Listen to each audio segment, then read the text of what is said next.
All right. Welcome back, Gridiron Queensland community. Kenny Andres back again to bring you the second game. And now your Griffith University Thunder come onto the field here at Sunshine Coast Stadium. Your number 3 ranked Griffith Uni Thunder have really shaken the competition up here in 2018. Hello to all our viewers, statewide and possibly international, who are tuning into the Gridiron Queensland playoffs. And now, let's welcome their competition, the number 2 ranked Bayside Ravens.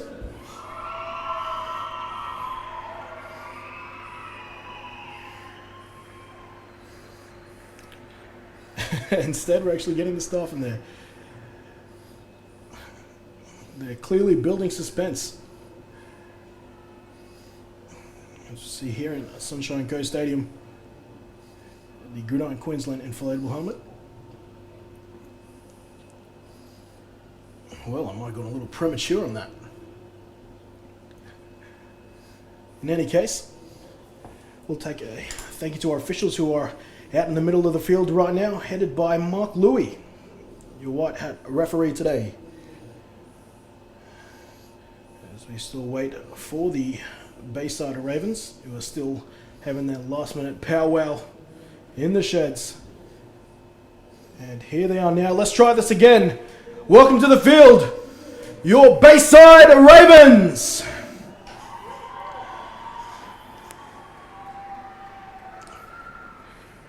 And what a stark difference of entrances. And I'll use this opportunity now to bring in my color commentator today, August Matane, head coach of the women's Raptors side, jumping back in the commentary booth with me today for some 2018 playoff football, mate. Hey, thanks for having us, Kenny, and what a fantastic day for the semi-finals in football. Absolutely.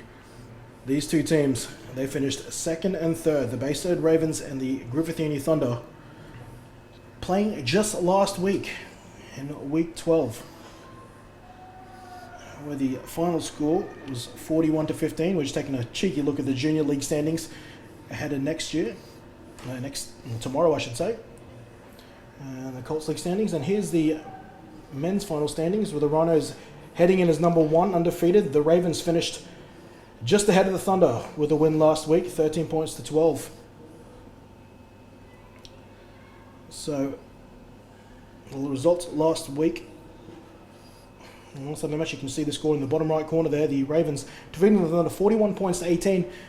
In a game that had a bit of gamesmanship, the Thunder decided to sit starting quarterback Tommy Corwin in order to get him full health. And and I'm getting told that the last time they met was round 6. That was actually the first time they met, and that was a much closer encounter at 20 points to 17.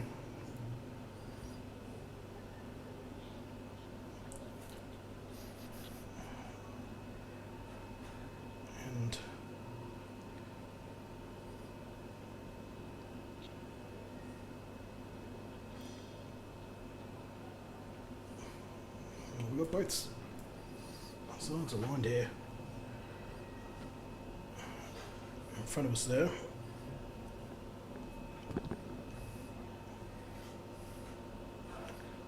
Some pre-game photos. But let's talk football. August Montane, you've obviously been coaching in the women's division, but you've had one eye on the men's.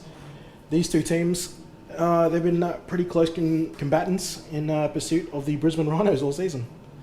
No, well, you put it pretty much hit the nail on the head, chasing the Rhinos, definitely. But this is going to be a unique game as well. This is going to be full on. We expect a lot of action in this game, and they can't wait for it to get going. And I think there was a bit of miscommunication there between the schedule runoff and this game was going to happen. And their captains are now out for the coin toss. And it's the case of 1-1-2-3-4 for the Ravens. Mitch Bessie, Jace Leon, Darius Holiday-Miller, who's made his return late, and defensive linebacker Peter Brewer as the skippers for the Bayside Ravens. And for the Griffith Uni Thunder, at number 8, you've got Christian Preacher Arnold. You've got a man I know as Hot Phil Carr. You've also got the state tight end in Robbie Corcutt, and then of course quarterback Tommy Corwin. rounding out the leadership group for the Griffith Uni Thunder, who've really had some memorable moments throughout 2018. Obviously, they were the team that came closest to the Rhinos throughout the season. They defeated the Ravens back in Week 6, and they've had some pretty highlightable plays between some of their wide receivers in Moody and Pope, who've been welcome additions to the side from overseas.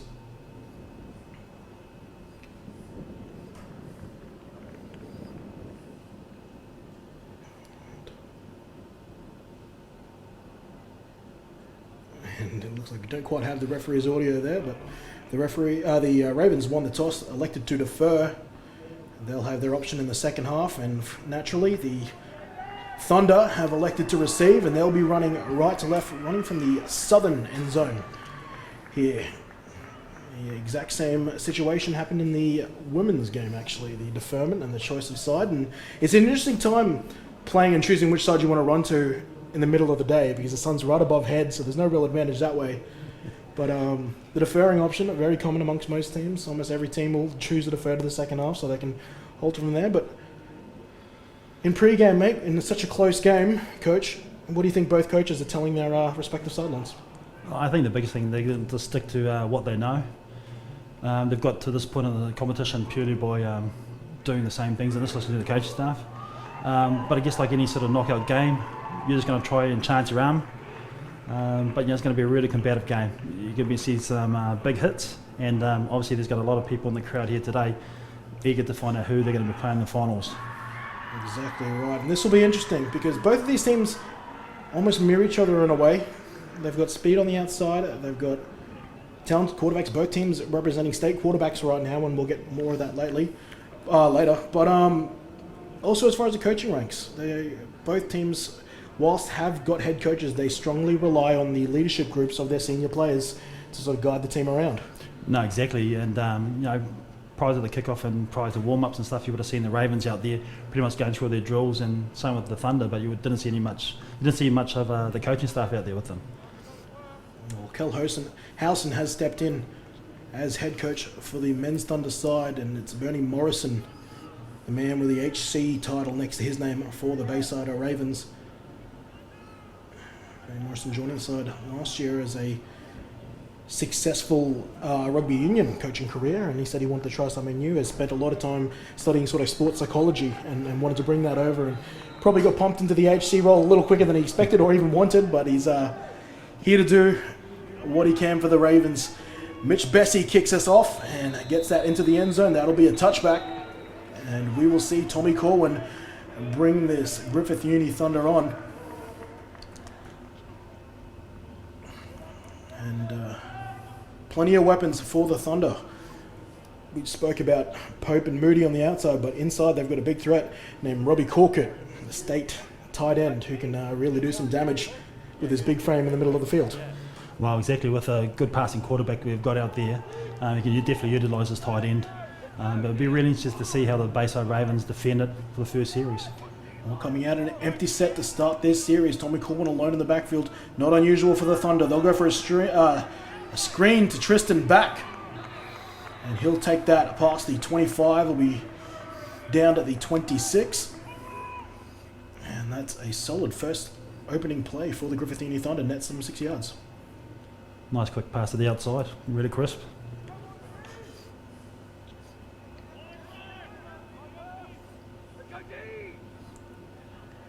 Second down. Tommy Corwin again. Solo in the backfield. Looking for a quick pass under pressure. Oh. That pass is possibly picked off by nose tackle Sinapati. And this will get talked about, but the Ravens are already sending their offense out. Let's look at this on replay. That looks like an incomplete pass to me. J.K. Pell came around the backside. Beautiful.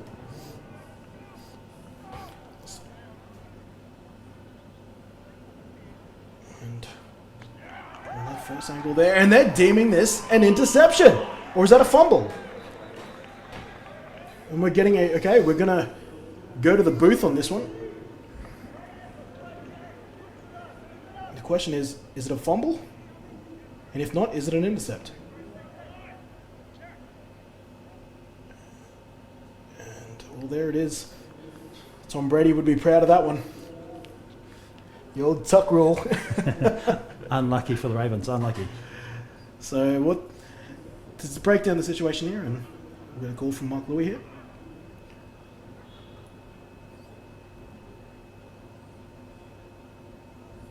Let's listen to Mark Louis.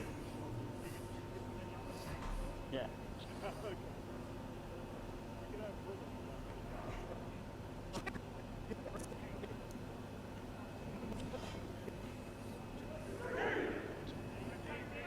All right, well, we couldn't quite link in the audio there, but to explain the situation, they were trying to determine about whether Tommy Coleman's arm was moving forward enough to constitute a pass and have that play result in an incompletion, or whether he fumbled that football and Jack Capewell forced that ball as it was going back. But as you can see on replay here, well, it's a close, but I think they've made the right call here. They are moving forward. Yeah, we've got the benefit of having a replay in the booth here, but yeah, hard to call on the field as well. That's some Patriots Raiders situation right there. Shades of 2001. Third down now. Following that incompletion, Tommy Corwin passing again. Short underneath. He's got him. Leon Moody with his first catch of the day, and that's a first down. Well, they'll be looking at their left-hand side of the field for the last replay, so nice quick hits on the outside. Maybe they're trying to catch underneath on the base by Ravens. Now, not to linger on it, but you have a situation like that where your defense fires up after a potential call like that and they've got to bring themselves down. How long does it take to sort of get yourself balanced again? Yeah, that's the hardest thing about being a football player. You're trying to balance everything out as fast as you can, you know, forget about the last play. That was poke in motion, and it's taken down at the line of scrimmage. Jack Capewell taken down Duddy. He's already had influence in the last two plays. The Birdtown Jr. making his presence felt. He's hungry. He's still devastated. He missed out on his first senior Sun Devils campaign, getting injured in the trials. Denied him an opportunity to represent state at the senior level. You can tell he's trying to get back. Yeah, for sure, for sure. And there he is, far side of the line, number 52, Jack Capewell. Corwin will roll that direction. He'll throw long. It's caught. What a grab over the shoulder of the defender. Chris Pope with his second catch. Nice catch and nice protection.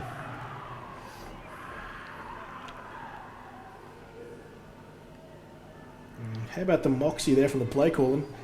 Rolling straight out to the guy who just blew up a play. Yeah, but they definitely slid the line to protect him. Gave him a bit more time to get downfield for the throw. First down now, Thunder in Ravens territory. Ball on the Ravens 34. Corwin this time with Dottie in the backfield. Corwin, well, both sides pointing both at each other. One wants a false start, the other one wants an offside.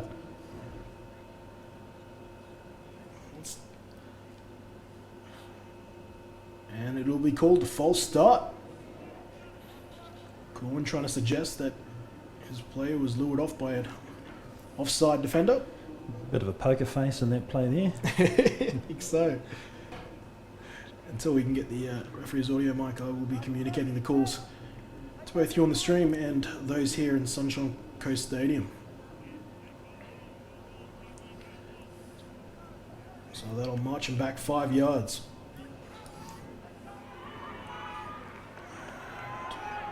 After that false start, the ball's on the 39, first and 15. They'll give back to Darty. And no, it was a keeper to Corwin actually. He was using Darty as a lead blocker. He gets taken down after a short gain. And guess who was there to make the tackle?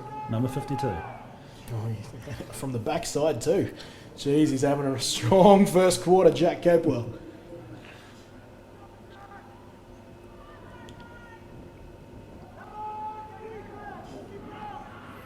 Whenever you say Jack Capewell, I can, even from the commentary booth, I can hear his father Graham giving his patented Raven calls. Corwin dropping back again, throwing short to back. Back picks up his second reception. Moves it past the original line of scrimmage, and that'll make it about 3rd and 6, maybe 3rd and 7. Yeah, the Thunder seem to be looking at just being the safe options, showing underneath the coverage and stuff like that. So, yeah, they're just being patient by the looks of it. Haven't been afraid to also take the shot when it was available. That roll up past to Moody was a great one. Sorry, Chris Pope.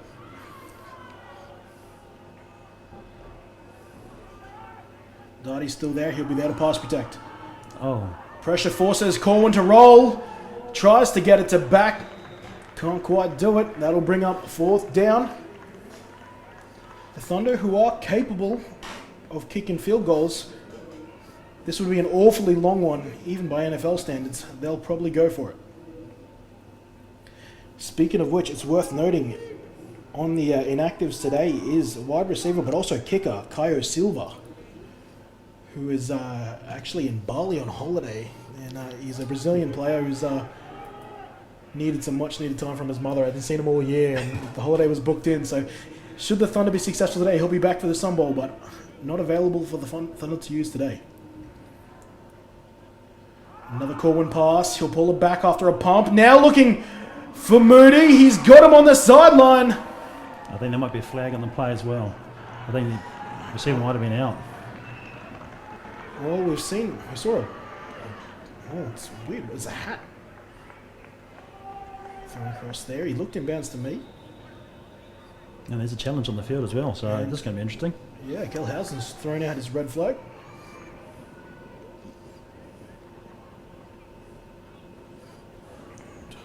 And there it is, the flag there. That means. So the call is incomplete. Gelhausen's going to challenge it, and he's going to claim that Moody has caught this pass inbounds. And look, from that view, it looks like it's odds on. He only needs to get 1 foot in.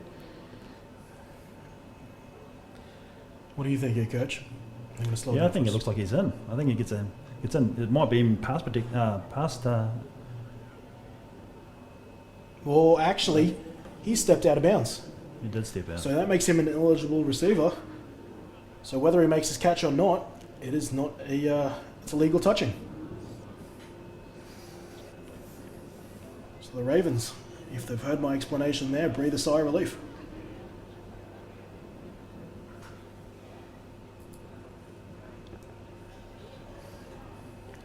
There could have even been a bit of a call on pass interference actually on the defense there. And Dan O'Day tangled up with him. That's a possibility as well.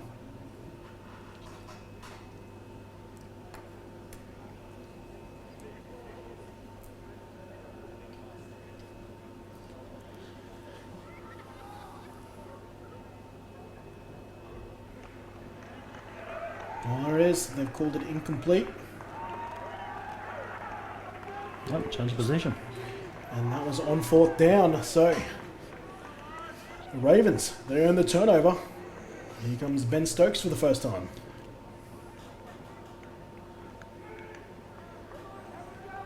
Be definitely interesting to see how the Ravens respond after that. It was a good series of defense from the Ravens. Well, it hasn't been deemed illegal touching, as what I suggested earlier, because he stepped out of bounds. They've just said it's a clean incompletion, and that's what Tommy Corwin's arguing right now, and he's not happy with the decision.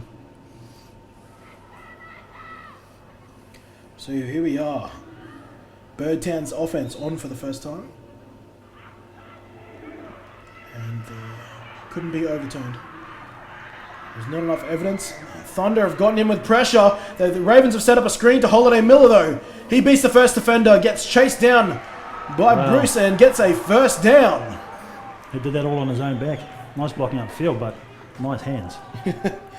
Bruce Pelusi, the big man in the middle, is the guy to take him down.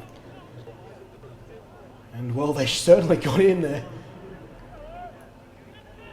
Fortunately, in a situation where the Ravens called the play to take advantage of it. Trips out to the right now. After the Holiday Miller first down. They'll go back to DHM, this time on a run play, and this time Brucey's got him again. After a short gain. Nice defensive play. Stayed consistent, stayed on what he needed to do, and just held the middle.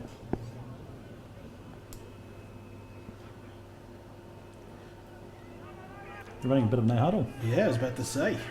Bit of quick tempo here for the Ravens. Ben Stokes calling plays at the line. Spread formation, 2 receivers either side.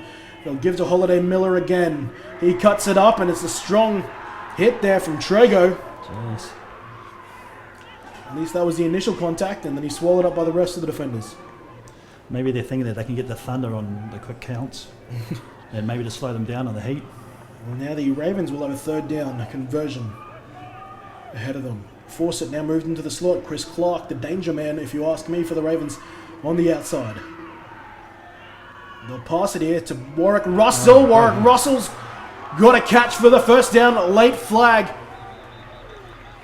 Back by Mark Louis.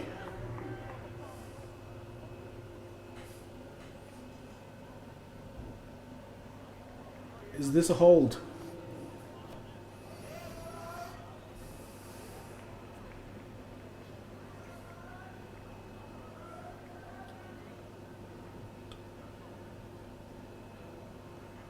No. Oh. Hand to the face.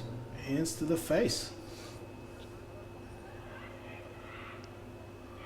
Here's the personal foul. Hands to the face against the Thunder. Couldn't quite figure out. Unfortunately, we don't have the number of whom. Ben Stokes kindly picking up the flag for Mark Louis. And that'll march him down an extra 15. Yeah, just with this up-tempo offense from the Bayside Ravens, and one of this defensive line will hold in there. Especially a couple of big boys on there. Yeah, but to Doing say, well look so at the far. 2 defensive tackles for the Thunder. 2 of the biggest men on the field. Inside the red zone now, the Bayside Ravens. Mitch Bessie moves into running back. Oh, They've caught someone offside, and they're going to give them the 5 here.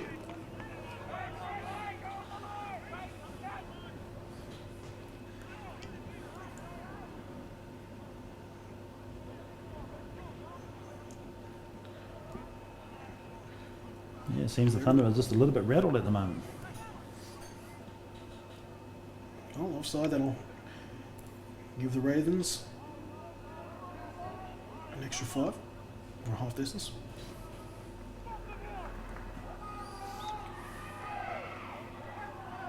So now Bessie, not a running back. He will get a running back. They'll run the same play.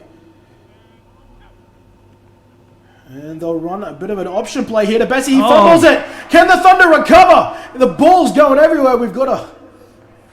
Well, no, I thought we were going to have a bit of a scrum for it, but the Ravens recover, it appears. Yeah, it looks like Philip Carr, number 9, dove straight across the top of the ball.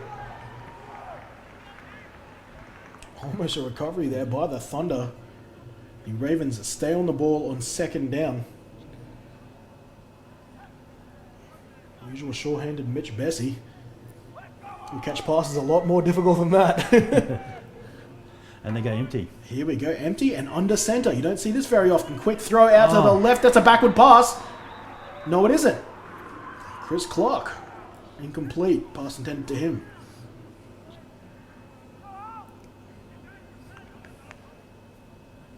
I don't know if it's a ploy or they're tired, but the defensive line's not getting down to the 3-point stance. Oh, maybe they're mixing them up with the cadence as well. Who knows? Third down. Ball on the 13. 5 yards to go. 2 back set with Bessie in that backfield. They make it look like rugby league. It is rugby league. Can he get to the corner? The winger. The running back playing a wing, and Darius Holiday Miller. Wow, I've always wanted to see that in this sport, and now I have. Well, we are at a place where they do play a bit of rugby league, you see, so it's not out of place. Yeah, the Sunshine Coast Falcons are liking that. CEO Chris Flannery might be looking for some new recruits after that play. If it just leaves number 3 alone, just leaves them playing football, be all good. Well, a lot of these players have played that. I know Darius Holiday Miller, for a fact, has played plenty of rugby league in his junior days. Was a fullback and centre. Here he's at running back. They'll go play action pass, looking for Liam Edwards, who catches his first touchdown in the season. Did not catch a touchdown in the regular season, saves it for the postseason. Well, obviously the running game for the Ravens, they're really worried about it, and just a nice rollout to the nice pass to the outside. Yeah, Liam Edwards, the last touchdown pass he caught was in the Sun Bowl last year in overtime. 2 touchdown passes in last year's Sun Bowl. Here's Warwick Russell to attempt the PAT.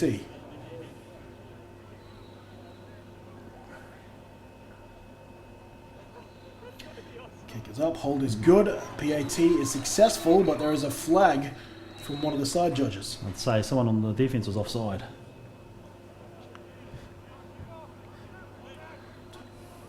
I'll wait for the official call.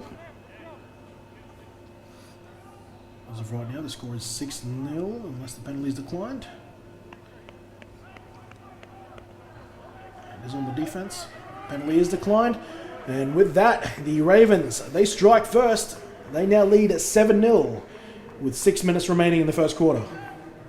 Well, it's definitely going to be interesting for the Thunder coming out in the second series. They didn't do anything really wrong in the first part, so it'll be interesting to see how Coach Cal comes out and how they adjust to the Ravens' defence. Yeah, no doubt. Jordan Clements and Kel Housen and obviously quarterback Tommy Corwin are going to have to group together to see what stalled them last time.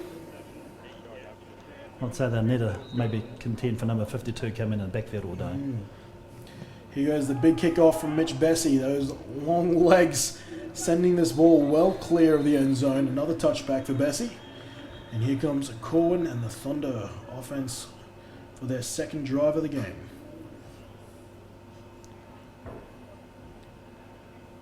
Yep, they're sort of talking about each other. They're not too sure what's going on at the moment. I think they're all looking at each other. Well, Sean Doherty's yet to take a carry bar the one where he got stuffed by Capewell. Let's see if they try to get him more involved in this drive. No, definitely a dynamic back and very hard to put down. So be interested to see how they utilise him. He's honestly one of the quicker backs in the league. Has got an incredible explosion. Yeah, very elusive. Still rocking that pink towel where the first game I called for him, Justin Fenley was calling with me, said back in his day that towel would not last more than 3 plays. They're going to pass again. Corwin finding time in the pocket, looking for back. He wants a flag and he'll get it. We'll just have to look at the replay. Dan O'Day, possibly the culprit of a DPI.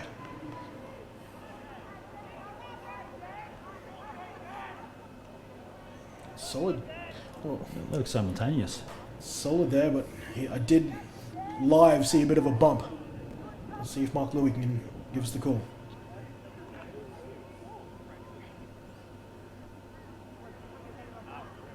And there it is, the defensive PI on the Ravens. So that'll be 15 yards in a first.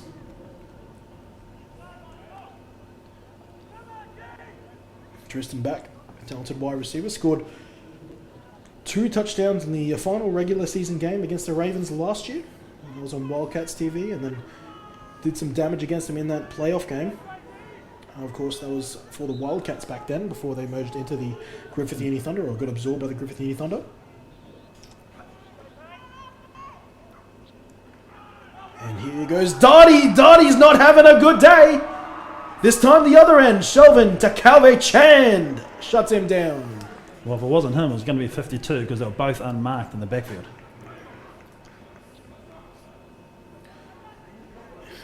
Poor bloke. He's had 2 carries and he's been at the bottom of a D-line sandwich. Yeah, what's happening is that they're releasing the tight end 89 on the right side, so 52's got a clear shot.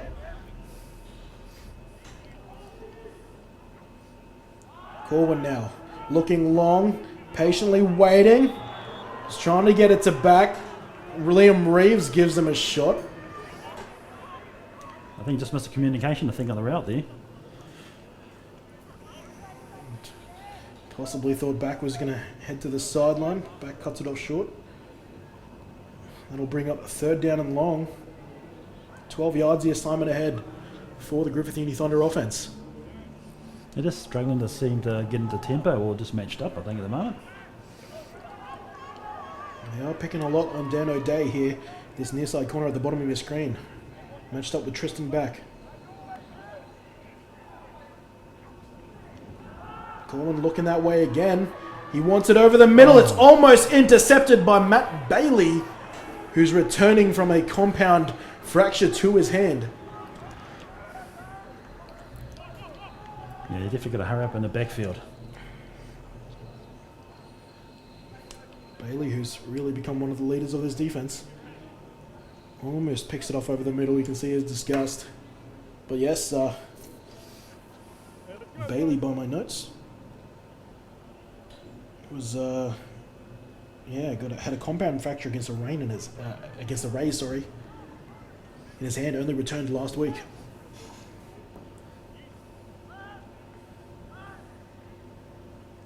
So they punt it with Christian Arnold, and this will be Nigel Fawcett returning it. Oh, and what a special teams play by Robbie Corkett. Taking down Fawcett. Corkett on Fawcett. Nice overfield tackle. Wasn't a great punt, but the chase was pretty awesome. And he gets it on the high bounce there. And, just some good special teams play. Christian Arnold, not the regular punter, I believe. And once again, those duties usually belong to Kaio Silva, who I aforementioned is away for this game. Here comes Holiday Miller, and once again the nose tackle, Pelusi, shuts him down early. Some great work on the defensive line there, but they're definitely on the outside. The corners are giving a lot of cushion for these guys, really worried about their speed.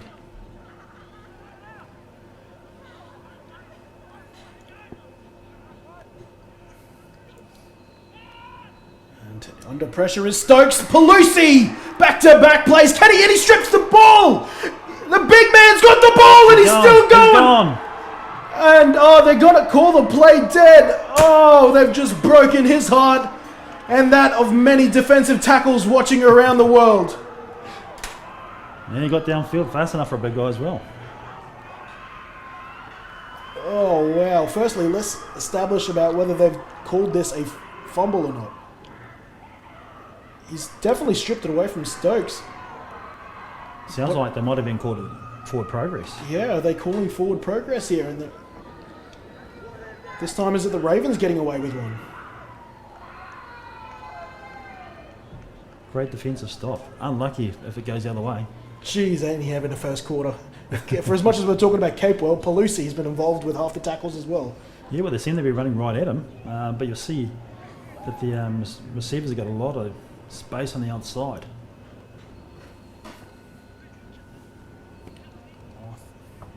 Referees, well, they're not reviewing it yet. They're discussing between each other. Now, Mark Louis with the call.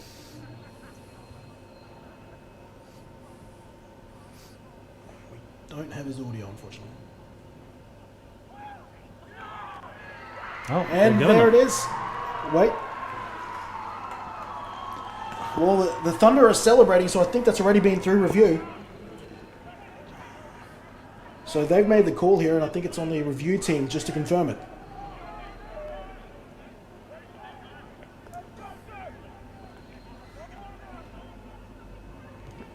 Yeah, the pocket definitely collapsed, so he had to step up and try and do something with the ball. But well, the other question is, when was the whistle called?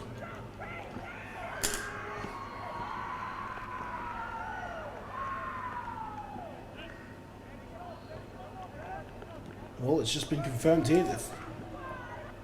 It is a Thunder football. well, that's a change of events. I reckon Corbin should take a shot. Well, it's the what do they call it? The change of possession, quick strike moments. It just seems that the Thunder are starting to just tie Let's up. replay one more time before we go back to live. Lucy, he'll be robbed of a touchdown, but he'll get a forced fumble and recovery to his name.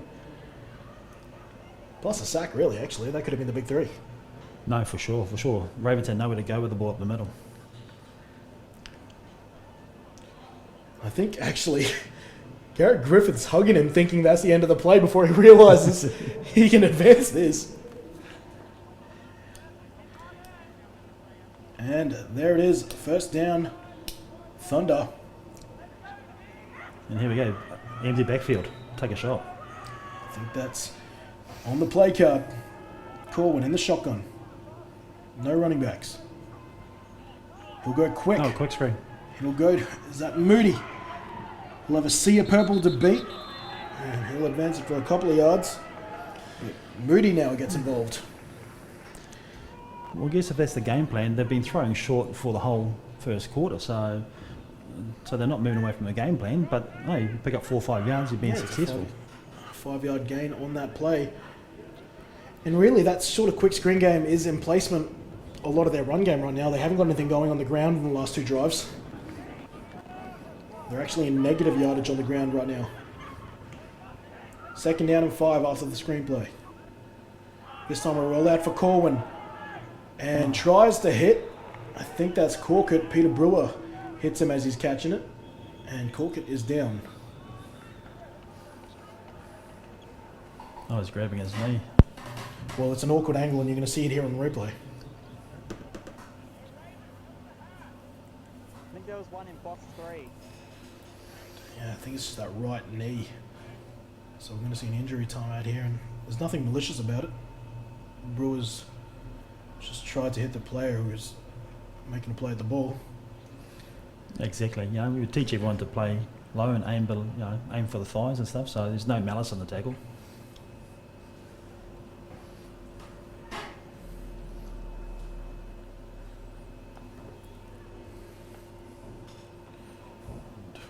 We'll be taking a bit of an extended break here. We might take a short ad break as Corker gets some attention. I'll be back shortly.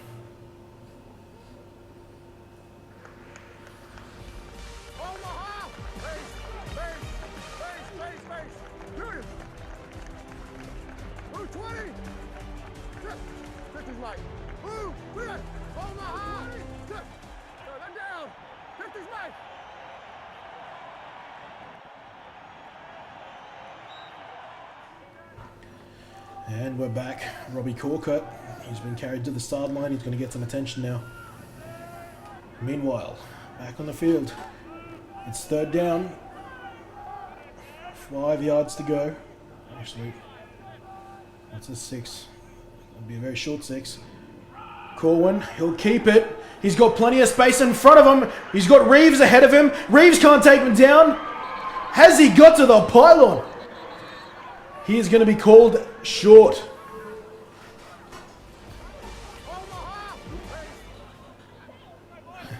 We'll take a look at the replay now. Corwin, so much green ahead of him. Yeah, cool. Nice run. Well, that's his responsibility on the backside was Chand, and he missed his target. No, definitely that turnover from the defence has definitely pricked their interest, you know. Well, they're only a yard away. Can they level things up? Corwin will sneak, and he'll get in. Tommy Corwin sneaks in for the Thunder's first score of the day. They're a PAT away from tying things up. Great execution on that on their goal line stance there. Don't forget the defence gave them the ball back as well, so that was Exactly right. obviously backing up what those guys have done. If you ask me, that's honorary touchdown to Bruce Pelusi on that one. Oh, for sure. But they at least got one off his recovery. And in is Christian Arnold, second string kicker, to try and put this ball over on the PAT. Griffith on the hold. He stabs at it, and it's good. The score, with 3 or 4 remaining in the first quarter, is 7-7.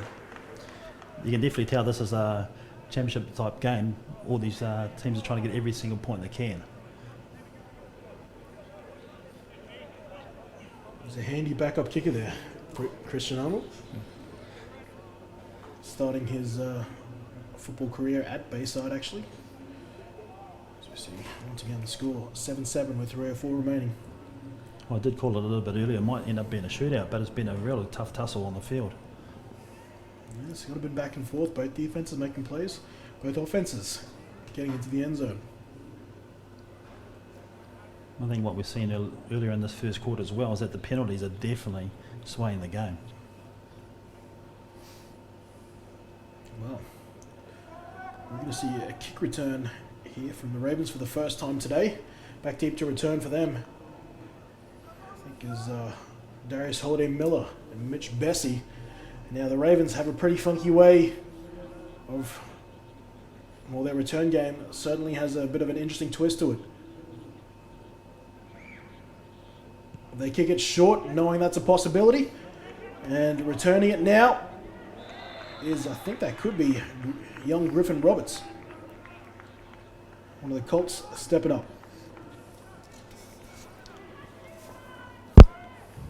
Well, here we go. What sort of offense does the Ravens bring out now? They've given the ball away. They've been shut down just in the running game a little bit, which is unusual. Correction there. I thought it was Griff Roberts. Actually, Bryson Carpenter. One of the rookie cornerbacks for the Ravens on the return there. Good awareness to pick up that ball. First down and 10. Ben Stokes was stripped of the ball last time. Holiday Miller jumped pretty early. He'll catch this pass in the flat and he'll take it out of bounds. Run out of bounds by Garrett Griffiths. Yeah, we've had a bit of change on the Thunder too at the corner. Number 5, Mike Jones, has come in. Just on the left-hand side of the field there. I'm surprised he didn't start the game. He's been the usual starter alongside twin brother Corey, and both of them in the game now.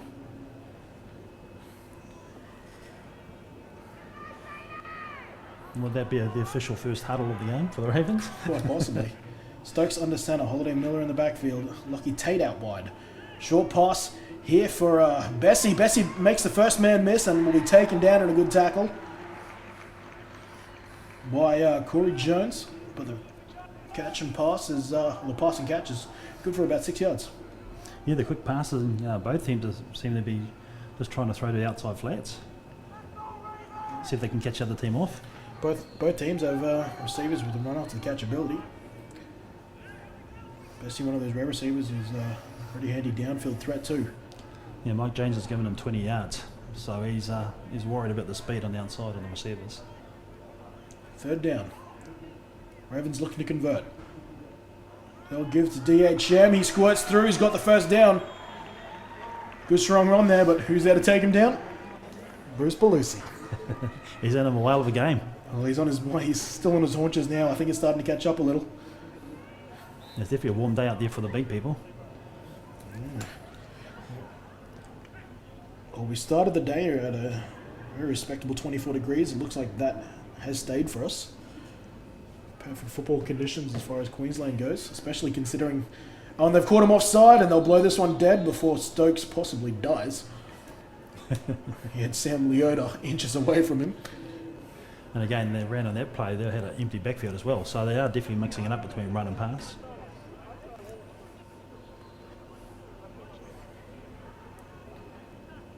And Bessie cycles a play in there.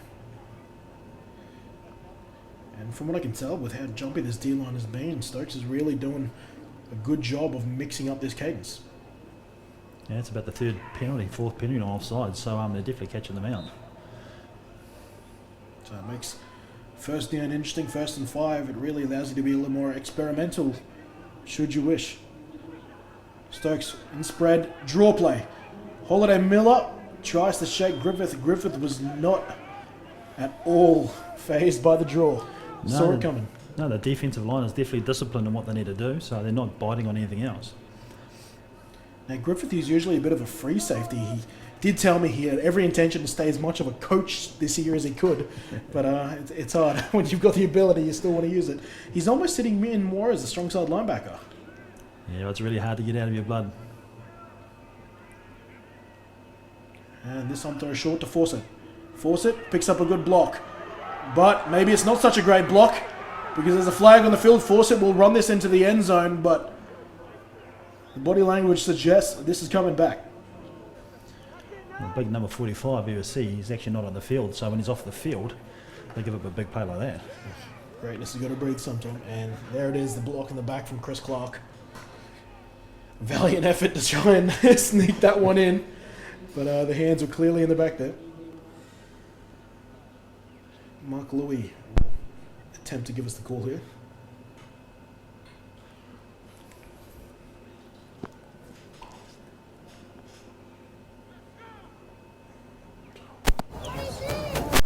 Holding number 80 on the offense. 10-yard penalty from the spot of the foul. It remains 2nd down. I think he might have meant 27 there, given 80 made the catch. But we've got Mark Louis' voice back. 30-odd years in the sport. There we go, empty backfield. So Long second down now. Once again, I think Halliday Miller actually moved, I think. you could see a false start.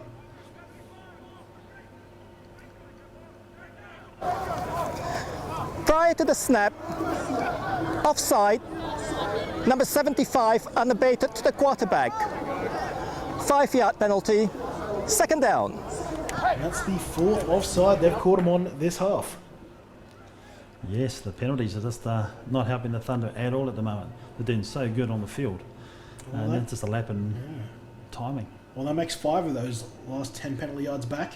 Stokes, he wants Fawcett. He'll get him, provided Fawcett can hold on, and he does.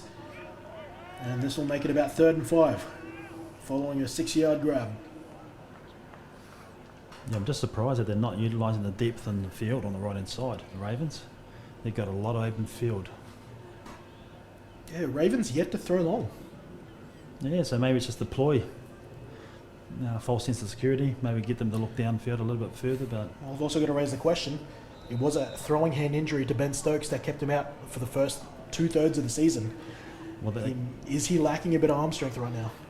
yeah, definitely there'd be something with that. And well, that's the end of the first quarter. We've got a tied ball game right here with the Ravens currently in possession. The scores are locked at 7-all heading into the second quarter. Definitely a bit of an arm wrestle, eh?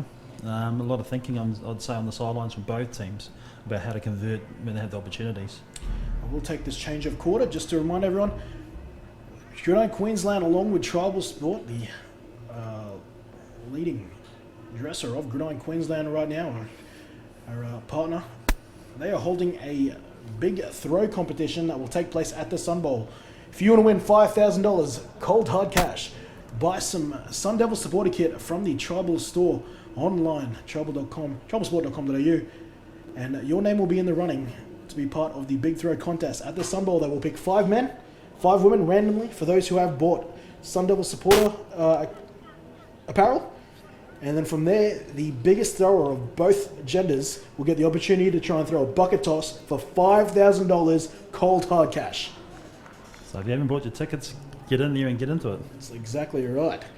Plenty of good stuff for them. Plenty of shirts, jackets, hats. As we move to the second quarter. But yes, the Sun Bowl, a big throw by Tribal Sport. There won't be any ring-ins, will there, Kenny? What's that? Won't be any ring-ins, will there? Possibly not. Man, I don't know. Jamarcus Russell's is probably looking for something to do. With that being said, I know there's a lot of former quarterbacks around the league who, probably not keen to get it back up again, but wouldn't mind showing off the arm and showing they still got it. Yeah, they'll throw the dust off and warm up the arm. Kyle Lowe, if you're listening, talking to you. 3rd down. They've got him again. I'm surprised they didn't give him a free play that time. Now, this will be an interesting measure. Is this enough for a first?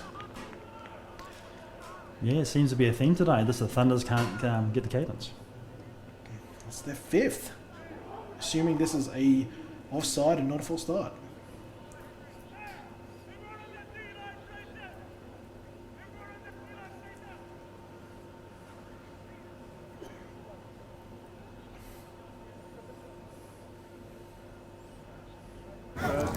Prior to the snap, offside, 92 made contact with an offensive player. 5-yard penalty, that's enough for a first down. Made contact with us as the Ravens couldn't continue with the play. But in other news, it's enough for them to convert. So that's another free first down for the Ravens, thanks to an offside penalty. Yeah, it'll be interesting to see what they do now. Holiday Miller flanking Stokes, who will throw to Bessie. Bessie's got the short route, and he'll get down for about a 9, actually could be a 10-yard gain and another chain mover. So they're still being consistent on throwing short yardage, not throwing downfield like you said earlier, Kenny. So yeah, maybe their hand is paying up a little bit. Coverage there by Mike Jones. Gary Griffith over the top. It looks like that was a 9.5-yard gain. 2nd and inches. 3 receivers out to the left. Slot receiver is Warren Bones Russell. Bessie isolated on the right with Jones. They'll go to Holiday Miller to pick up the first. He'll get it. And a bit of after-curricular blocking to and through the whistle from both Thunder and Raven camps. Always happens when a smaller player tries to hit a bigger player in the backfield. Oh, and that's centre Mike Ollie, who also missed about 8 weeks with a high ankle sprain. Made his return late in the season. And that's good to see him back playing, you know. It's really hard to overcome injuries, especially in such a hard contact sport like this. The Ravens have been banged up a lot this season.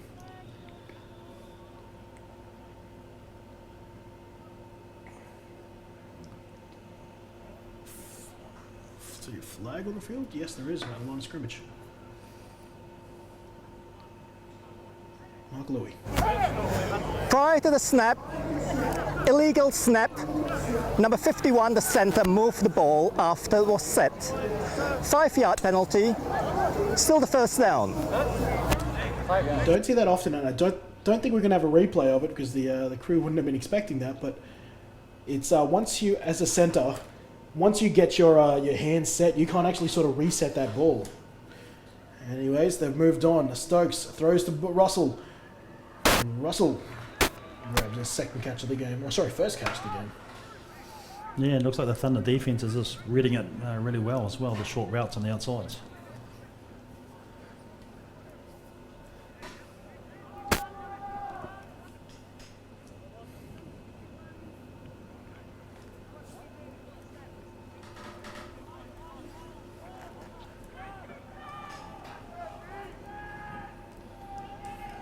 Once again, trips to the left. Stokes, speed option, pitches out to Holiday Miller, looking for the sideline, and he's got it. Looking for some blocks now, and he's beaten them! Holiday Miller in for a score. Late flags. So it could be holding on the outside, but what a fantastic run from number 3.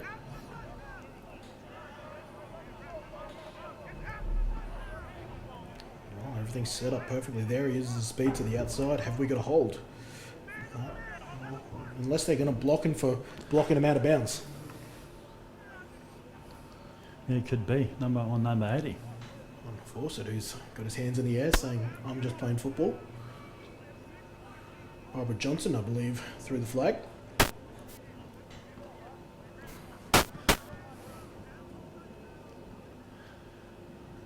I guess for both teams too, the penalties are just killing them at the moment. They're losing momentum. There's, ebbs and flows, and Mark Louis is about to give a score.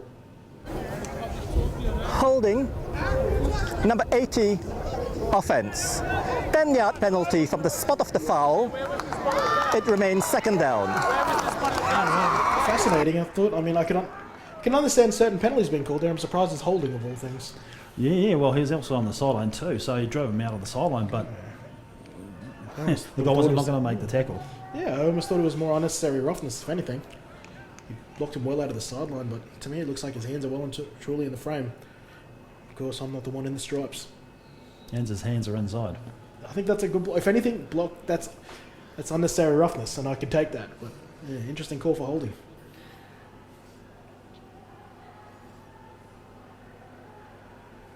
Any case. So the Touchdowns off the board. Score still 7-7. They're going to go back. Bessie, he's got a pass here from running back. And it's tipped and caught in the end zone to Warwick Russell. The trickery continues. And this one results in 6. Finally, the luck had run out for the Thunder.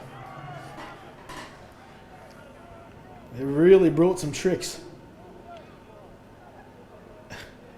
And it's almost... Mike Jones almost denies that, but it's the tip drill. Warwick Russell's on the ball. Yeah, and I guess they haven't blinked. They're the first team not to blink with all the penalties going backwards and forwards for the Ravens. So The touchdown scorer is now going to try and slot over the PAT. And the kick is up and good. The score now 14-7 in favour of the Bayside Ravens. And Mitch Bessie, well, he played quarterback for the first 3 quarters of this season for the Bayside Ravens. A proven passer. This time, not only do they get him to throw the football, but they get him in the running back position to do it. yeah, well, that's it. I mean, on the bigger stages, you try and utilise your best players as best you can. So, with those 2 guys in the backfield, Bessie along with Halliday Miller, I mean, you're not silly not to utilise them. Well, if the Ravens are successful and they get through, well, whoever's taking them on, they've got a little more homework to do now. No, for sure. They're definitely a dual, even a triple threat in the backfield. The Thunder, they trail by 7. With 9:51, pretty much a full second quarter to go.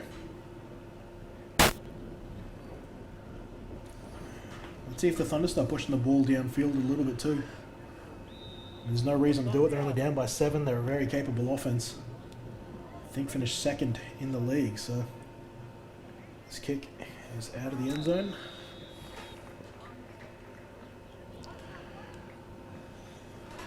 The Thunder offense will stroll back out on the field. Yeah, I don't think Corwin needs to panic or anything like that. Maybe just stick to their guns and stuff. But yeah, it just seems to be penalties and just just unlucky on some plays to be where they are at the moment. Corwin's an experienced guy. He's been in his extensive career collegiately. He's probably been in every situation you can ask for, ahead, behind, and right in the line. This will just be another day in the offense for Tommy Corwin. And that's it too. You know, we're only partway through the second quarter, only down a touchdown, but just going to count themselves unlucky. Well, here we go. A bit of a change up here. Double tight, I think. To the right. Now someone in motion, and we've got a false start, and Corwin's not happy. Yeah, it looks like they might have flinched on that. Looks like they had a bit of a jet sweep set up. Ready to go with the extra blockers to the right. Yeah, I'm not sure why they changed the setup though. I mean, they were doing pretty well with what they had originally. Prior to the snap, false start, 71 on the offense. 5-yard penalty, first down. So on the offense. The offensive line will pin that.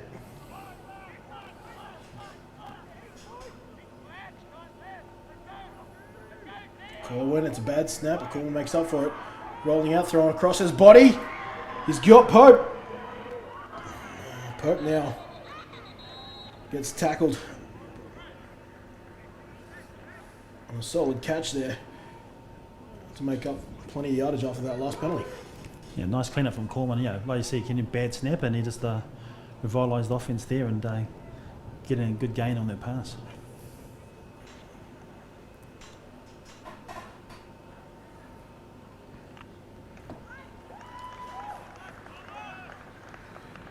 Darty back in the game.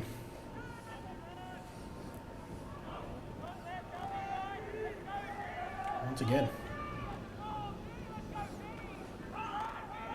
Darty will get a carry finally. Finding a bit of space.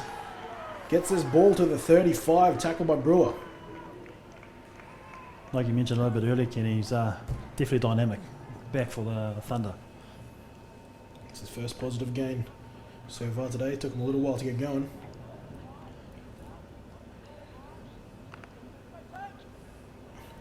That's in the first down and 10. Thunder.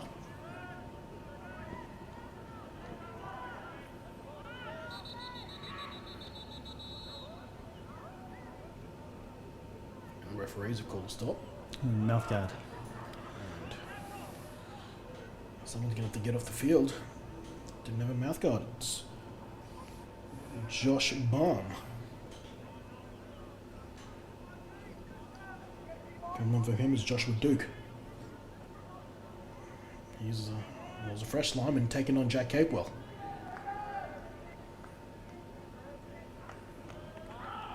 And they'll throw short to Pope. Pope uses his speed, is met there by Reeves. Reeves wrestles him back, throws him over the sideline.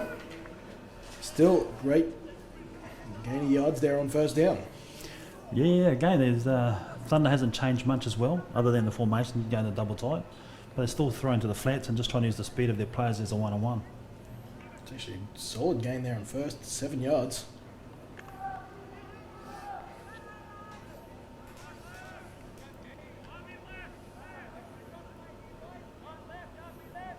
Dottie out running back, moves from right to left. Moody, near side wide receiver, play action pass. He's got back. No, it's intercepted there by Reeves. Reeves down the right hand sideline looking for blockers. And Reeves picks off the pass he thought he had back open, and Reeves collects his second intercept of the season. Unlucky that one time he decides to throw downfield, he throws to the wrong guy. Unlucky.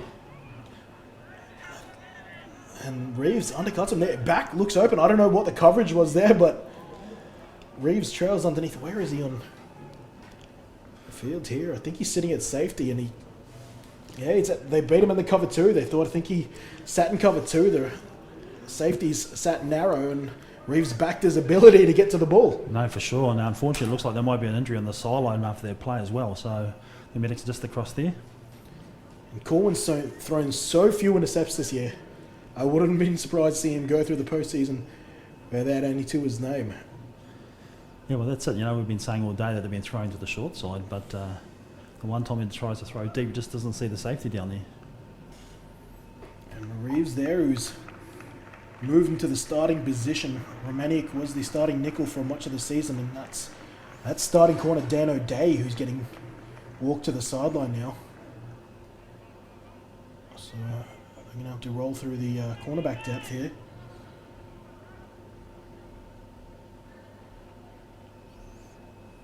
But a huge play there from the Ravens safety, along with Capewell, another one of the juniors who came up through the ranks. Him and Capewell, captains of the 2013 Junior Ravens Sunball team. And it's good to see them still playing as well, you know, stepping up. You know, bring that experience that they've got. Stokes, short snap, pulls it back in, throwing long himself, looking for Clark. And he's overthrown it there. Clark's looking for a flag, but the referees are going to say that was well and truly uncatchable, and I'm going to side with the Zebras on that one. Yeah, I don't think it was fast enough to get downfield for that pass. But it almost looked like that the quarterback didn't expect the snap. Yeah, he played it off pretty cool, but I think you and I both saw a bit of confusion there. Yeah, nice throw, but I just don't think he realised the ball was coming his way.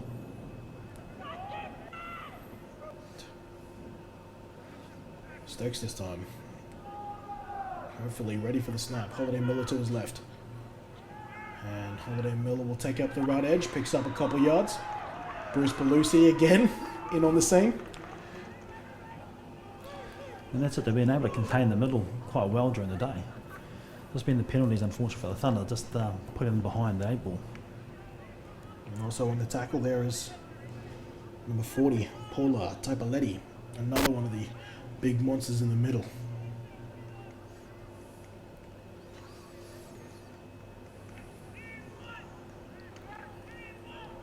Third down and long conversion attempt here for the Ravens. 3rd and 7. 4 wide receivers. Forced it in the left slot. Thunder only rush 4. They throw quickly to force it. Nice footwork. Can he get to the first down marker though? He'll beat a couple of defenders. He's right on the line right now. And let's see where the referees call the end of forward progression.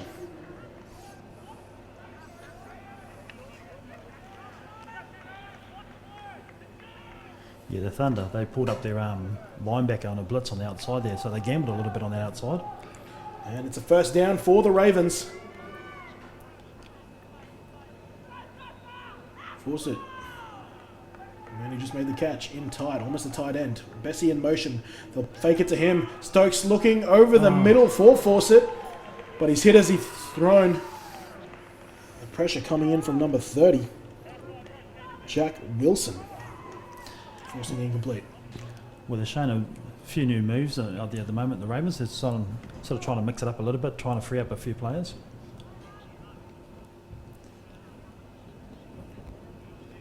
Second down and 10. Ball on the 23. In the scale of the game, the Thunder need a real good stop here to give them a bit more momentum. Midway through the second. 2-possession lead is handy. Chris Clark yet to make a catch. Oh, pumps it. Stokes avoids the sack, and now he's running forward. And there's Stokes' real first rush attempt of the game. There's late flags back down to the 20. That's good for a first down prior to the flags assessment. Yeah, it looks like they might have been on the offense. We've got Jack Wilson again coming in and some pressure there. Stokes wild gets him past that Well, the offense is moving back.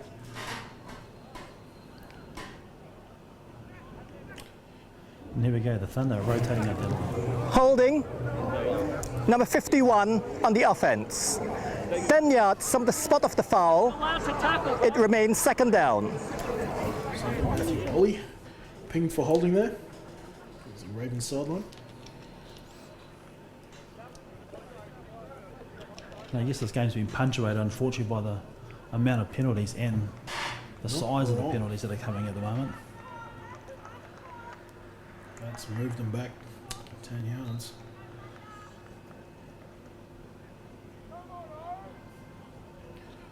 Ball was moved back all the way to the 31. Looking at 2nd and 18 now. 5 wide. Holiday Miller acting as a slot receiver now. And looking for a screen. Holiday Miller tries to pluck it out of the air with one hand. Can't pull it off. Thunder look like they're going to put a halt to this drive.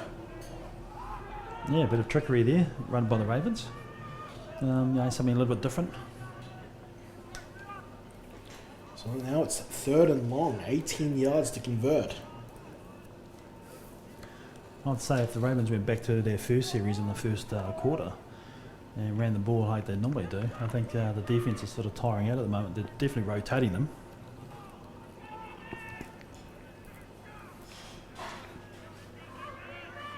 So we get some single high coverage. Stokes had some time, he's lost it, now he's had to scramble. Tries to get the ball away, and he just tried to throw that ball away, and if that was the case, mission successful, but that is 4th down. The Thunder, they tighten up as they get close to their own end zone. Yeah, well, they had to get that stop, the Thunder, because the Ravens were just rolling. Nice job by Ben Stokes trying to get out of their pocket and just trying to revive the play. I think that's Daniel Raybold back in his number 34 jersey. Getting him some pressure. 4th down now. And whilst they are a capable field goal kicking team, this is well out of their range. They're just going to go for it. It's been interesting too that the Ravens have actually gone back to a huddle. They have been for the last few series. No, Stokes is going to step in and pooch upon it, trying to find the corner, but overshoots it. And that'll be a touchback as a result of that punt. And here comes the Thunder, surviving a Ravens raid. You know, definitely the Ravens, when they were going to the no huddle, they seemed to be getting him a lot more momentum and really throwing the Thunder off, and that's when the Thunder were getting a lot of the offside penalties. So they've gone back to the huddle, maybe they're fatigued a little bit, or maybe they're just trying to sort of clean up the communication maybe with the offense. It is interesting. I remember speaking to some coaches from Northern Illinois, I think it was University of Northern Illinois, and they're talking about how the hurry up was becoming more of a trend and more teams are doing it, but they think unless you train like that from day one, it's hard to keep that stamina to run hurry up throughout the game. For sure, the up-tempo offenses. And long, short to back. Just drops it cold. Incomplete pass, 2nd down and 10 now. And they were unlucky with that one because they had the tight end sitting right in the middle of the field. You know, still waiting to see if Robbie Corkett is going to come back into this game. We can't quite see the tent from here, but I think I'm spying him still sitting down on the medical chair over there. Well, it seems that the offensive line too has been able to handle number 52 as well. I think he is actually in a tight end now. This time there'll be a keeper, Corwin. Tackled there by Reeves after a short game. Yeah, so Thunder are definitely releasing their tight ends there with the guards trying to pick up, the tackles trying to pick up the defensive ends. But it's telling to see that they're running to the opposite way of 52 as well. Saw in the game against the Stingrays, Corwin really showed off his athleticism. The leading rusher at one point. 3rd down and long now, 7 yards. Corwin climbs the pocket, now rolling out to his left, pointing. He'll have to go for himself, and Reeves has got him again. Corwin's gotten close though, but he looks like he'll pull up just short. Yeah, it looks like he might have been put up a yard short. Nice scramble. Trying to get upfield. Corwin beat Reeves earlier in the game in the play that got him right to the pylon. This time Reeves comes the short tackler, taking him down just short of the first down marker. 4th and 1. Ravens not sure if the... No, they're going to go for it. Inside their own territory. Ball on the 29. And Corwin goes under center. Every time he goes under center, he sneaks it. And they get him offside. This time the Thunder give the Ravens a bit of their own action. Wily call there by the experienced quarterback. And unfortunately, number 77, Mr. Tank, just got caught off on the field there. Thanks to the party, who I've got to say, geez, if you compare him to photos of 4 Prior years to ago, the snap, different man. offside with contact, number 77 under defense. 5-yard penalty. That's a first down.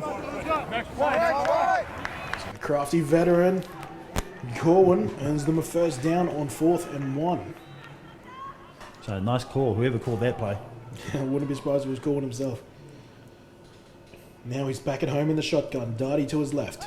Looking to his right, he finds that's Pope. Pope beats the first tackler and gets it all the way down to the 42 for a first down. Yeah, again, the persistence with going short on the field as well. Yeah, it's working for the Thunder. You know, it doesn't look fantastic, but they're pulling up, you know, the 4 or 5 yards. Damien Brudrick beaten by Pope on that play, and well, I called it a first down. In fact, he was marked just short. They said he was out at the 44. Just short of halfway. 2nd and less than 1, really. They almost jump. Corn's got time. Looks downfield. He's got Moody. Moody is hit hard by Clark, but holds on to it. Flags are down back around where Corn threw the ball. Yeah, Corwin, he's trying to do his best to stay in the pocket and get this ball away. Don't know if there was a late hit potentially. And this looks like it's going on the Thunder. Holding, number 51 on the offense. 10-yard penalty. Still the second down. Josh Baum. Josh Baum, who was sent off for a lack of mouth guard or equipment earlier, this time is pinged with a holding. Yeah, definitely with 4 minutes to go in this half here. I think from the Thunder's point of view, they just need to be consistent in what they're doing. They're still sticking to a game plan. They're just being put away just by the penalties game. Ball to the appropriate hash.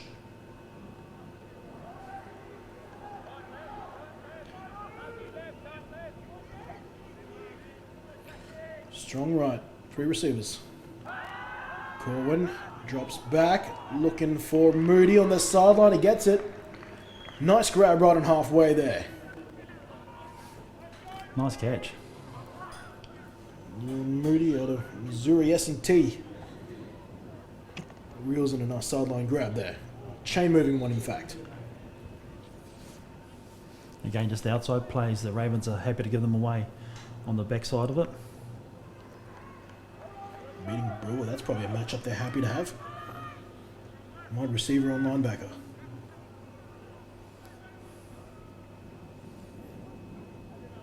And first down, they give it to Darty. Darty patiently looking for some space.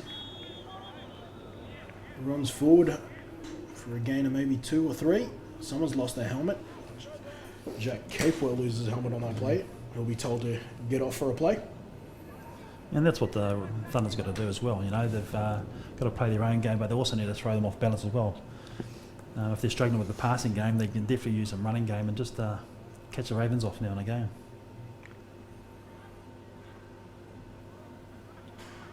Second down.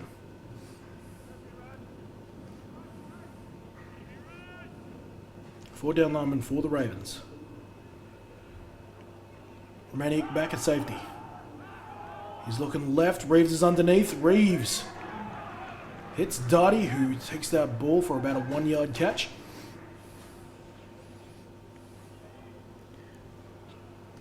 And again, the defence has just been solid in their fundamentals, keeping everything underneath, making sure their tackles, and you haven't seen them miss much at all today.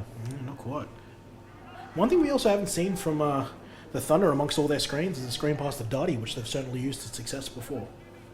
Yeah, he's been really quiet. Spread look here, 2x2. Corwin, quick pass over the middle to Moody. Moody's broken some tackles. Moody's into the backfield. No one will get him. No flags. Thunder. They get their second touchdown of the day. Oh, well done, well done. Great throw, great catch, great run. Leon Moody. There you go, beats the two tacklers and is away the races. It's all right after the catch, isn't it? Quick throw, quick feet. Yeah, well that's it, it's just been unlucky, the Thunder. They didn't have to do terribly too much, but just execute.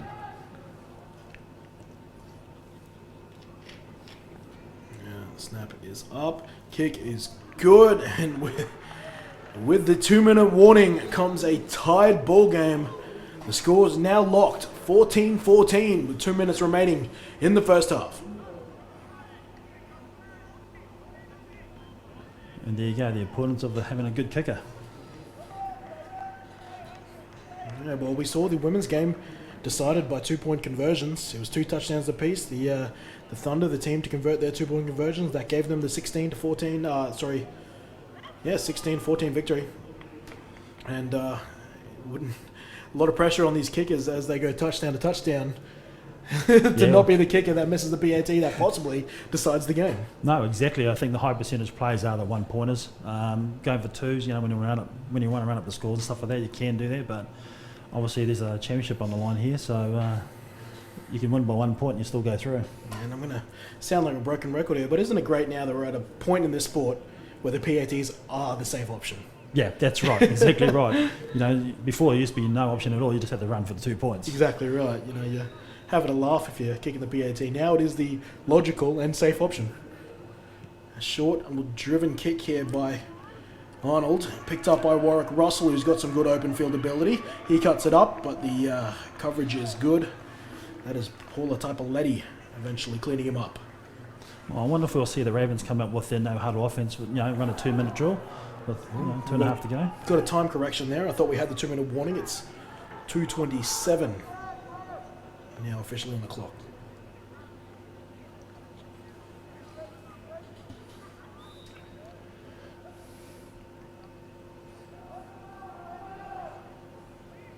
So 2.5 minutes remaining. Stokes, quick pass to Warwick Russell. He takes it out of bounds around the 40-yard line. Run out of bounds there from Mike Jones. Playing smart percentage of football at the moment. There's no time to panic for it. We've seen a lot of trickery from the Ravens so far. When the Thunder get back on offense, particularly in the second half, I wonder if they're going to mix things up. Chris Pope also played quarterback in college, played quarterback last week. I wonder if they've got any packages with him in the backfield. Yeah, they could well do, They could well do. Nope, it's a draw play to Holiday Miller, which is a shame because this play's blown dead. He was definitely going to be untouched. So I'll have to store that back in the back pocket and call it a little later. What do you have? Prior to the snap, false start, number 68 on the offense. 5-yard penalty, second down. Number 68 on the offense. Andrew Van Blomston.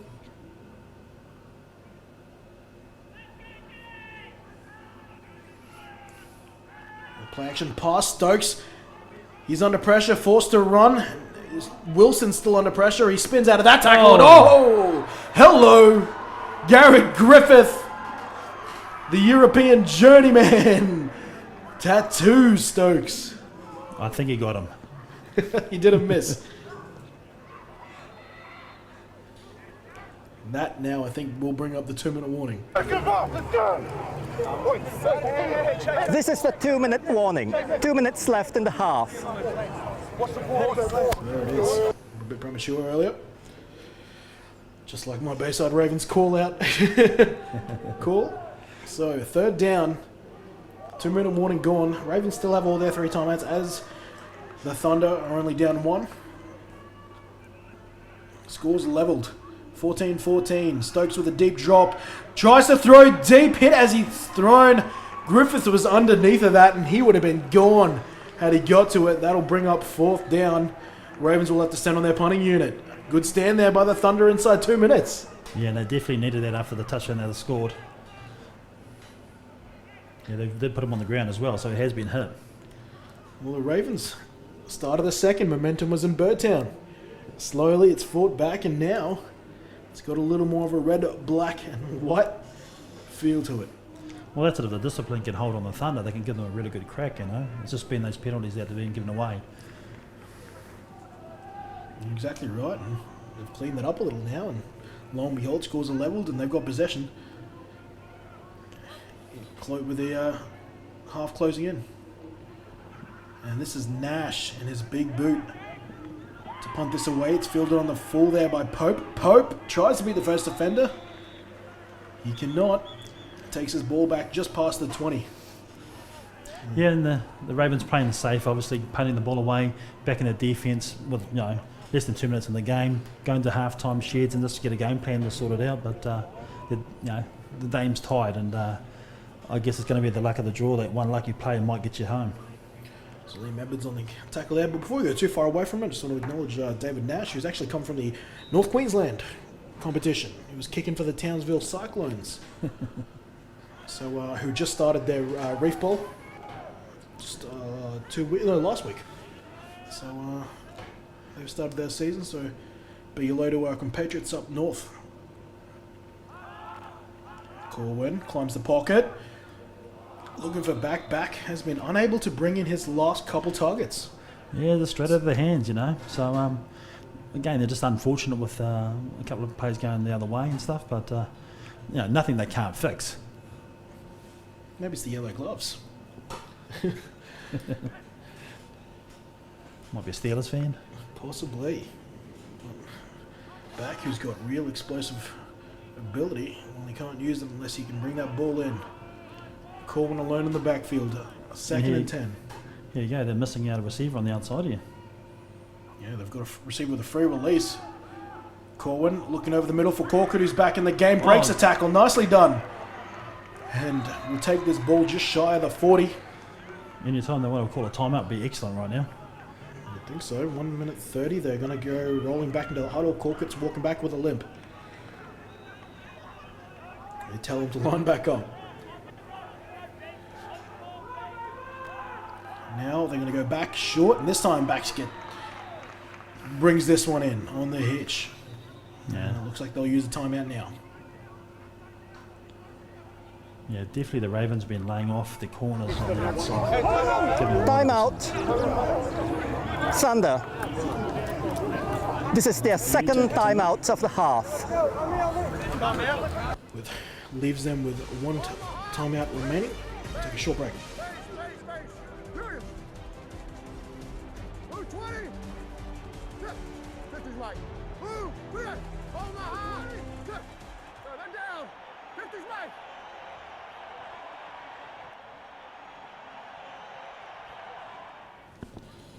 Once again, thank you to our Tribal Sport timeout. Once again, buy some Queensland Sun Devils merch. Get yourself into the draw to get into the Sun Bowl Big Pass as we enter the final seconds of the second quarter. Scores currently locked up 14-14. A Thunder in possession. Just taking a timeout. Have got one remaining with 1:17 remaining. They're in scoring range, Coach.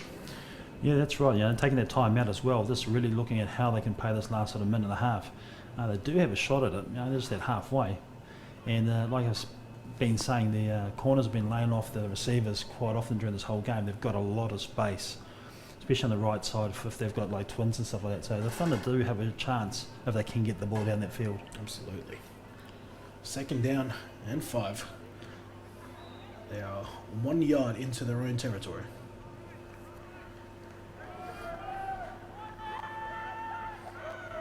Now they move Mike Jones from defense into offense. He's in a slot receiver on the line.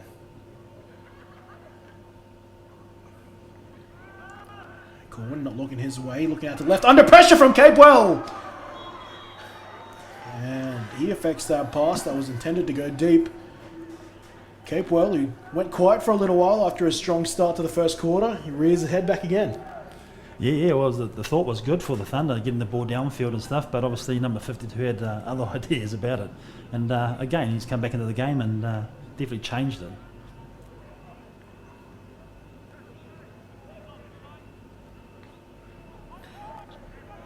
Rudrick, who we spoke about earlier, he's stepped in. Oh no, check that, that's Dan O'Day, 28, not 26. He's back in the game. And they're rolling out left, and this one's caught by Moody. Enough for a first down on third down. Good clutch conversion there on third with a minute and 2 remaining. And they've still got plenty of time to get that ball into the end zone as well. There we go, up tempo. Clock has resumed. The ball has been set. Backs out wide. They're going to try and find a catch down their sideline. That was Pope and Clark going to battle. Ball's over the head of Pope, incomplete. Brings up second down. 49 seconds remaining in the first. Half a step just behind the pass. Just half a step, that's all it was. Indeed, indeed. Second and 10, ball just behind the 40. The Ravens 40, that is. Pope and Clark now moved. Clark's shadowing Moody now. This time it's out to Pope on the left-hand side. And he's run out of bounds by O'Day. Yeah, just trying to control that clock, you know, give them a bit of time. We've still got plenty of time. They're inside Raven territory now. They can drive this close now. I've spoken about it to death, but usual kicker Silver is not in the game. I do wonder what Arnold's range is. Yeah, it'd be very interesting to see where they go with this next play. Back in Pope. The right side receivers. Moody, far side left. And a false start, it looks.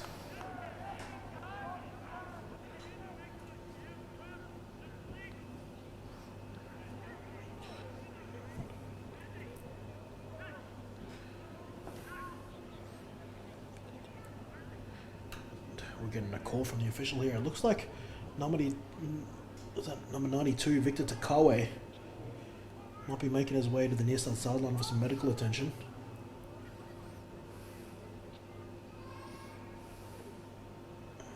Try to get a halftime report on him.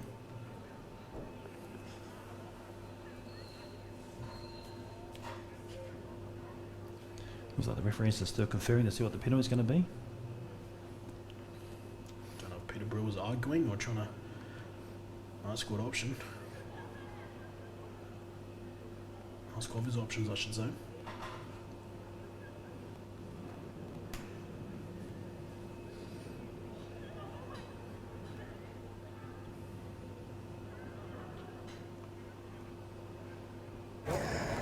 Prior to the snap, number 77 of the defense caused a reaction from the offensive line. 5-yard penalty.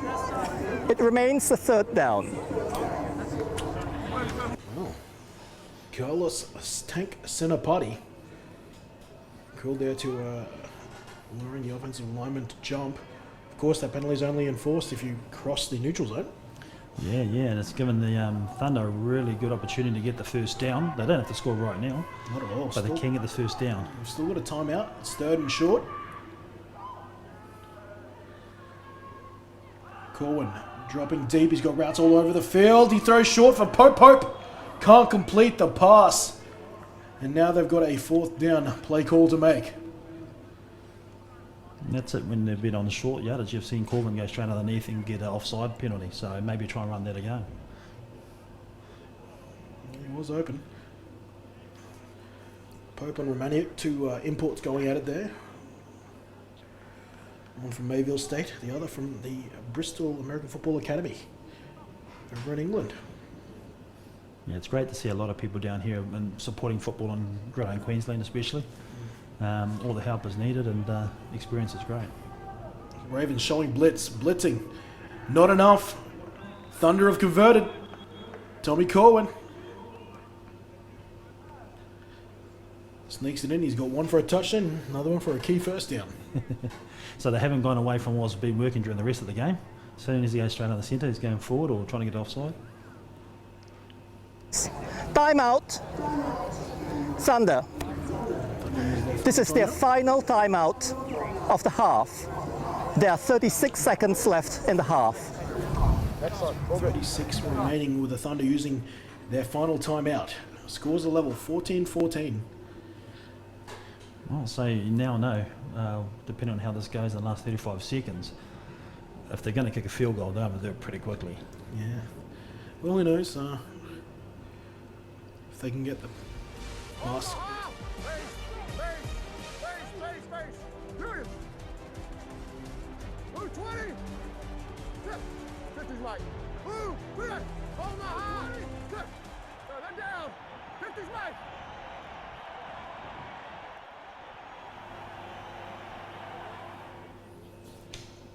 And yes, we're back after the Trouble Sport timeout, and we were just talking about if they're going to set up for a field goal, they'll have to possibly spike it or get out of bounds. Yeah, well, with the throwing action they've been using at the moment, I wouldn't be surprised if they take a shot at least at the end zone. You've got to have a go. But they have been using the flats quite effectively and getting out of bounds to stop the clock. Well, you know, they certainly, with the time remaining, they can certainly throw inside of the field and quickly go up and spike it. Especially if it's a quick slant or something caught. And now I think we're going to see a Raven timeout. Yeah, I think the bunch on the right's throwing them off because they haven't shown that the whole game. Timeout. Ravens. First timeout of the half. Joys of the final 2 minutes of a half. Sometimes it can be longer than the whole game. I think we'll take... And we'll take another tribal timeout. Why not?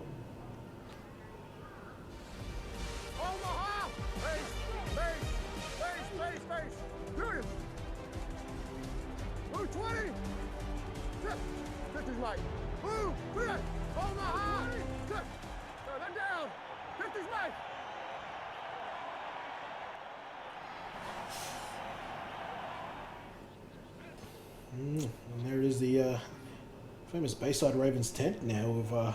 Has actually been making a few clubs jealous, I've been hearing, the way they've been bringing it to a bunch of different grounds. Ravens, of course, without a home ground this year, so they've been trying to make every ground feel like home to them. Nice little tent there for the Ravens. Here we go. Inside 35 seconds. Corwin looking for the end zone. He had Moody. Moody drops a pass in the end zone. The coverage there by Clark. Moody had a step. Well done on the call play. Great protection by the line here. Had enough time and a knife throw as well, just off the hands, unlucky. I think that might have been Romaniuk on the coverage. They've still got plenty of the clock as well, so they haven't been much time. Well, you're at that point, especially with the arm talent that Corwin has, that you could pretty much go end zone all plays here if you wanted to. Yeah, well, they can still get a first down as well, so they can still keep on the field. Clark and Moody down the bottom of your screen. Corwin looking for that matchup, and Moody, the Sunshine Coast Bullet, pulls him up short of the end zone there. Yeah, just lost his feet on that, just lost his feet.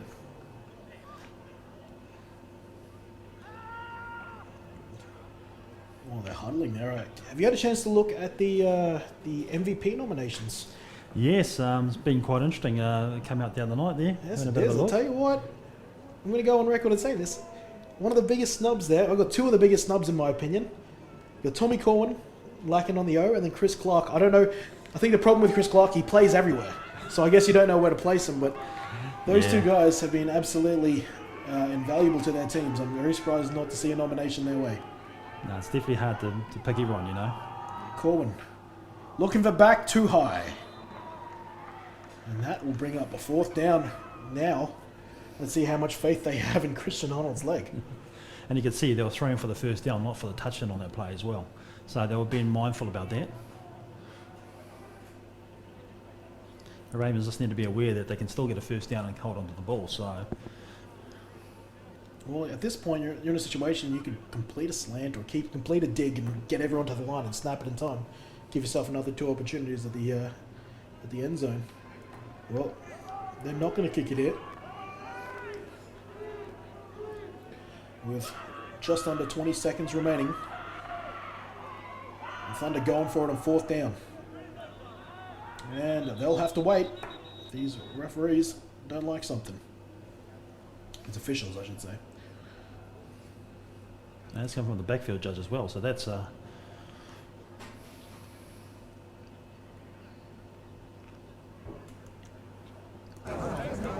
Prior to the snap, delay of game on the offense. 5-yard penalty, 4th down.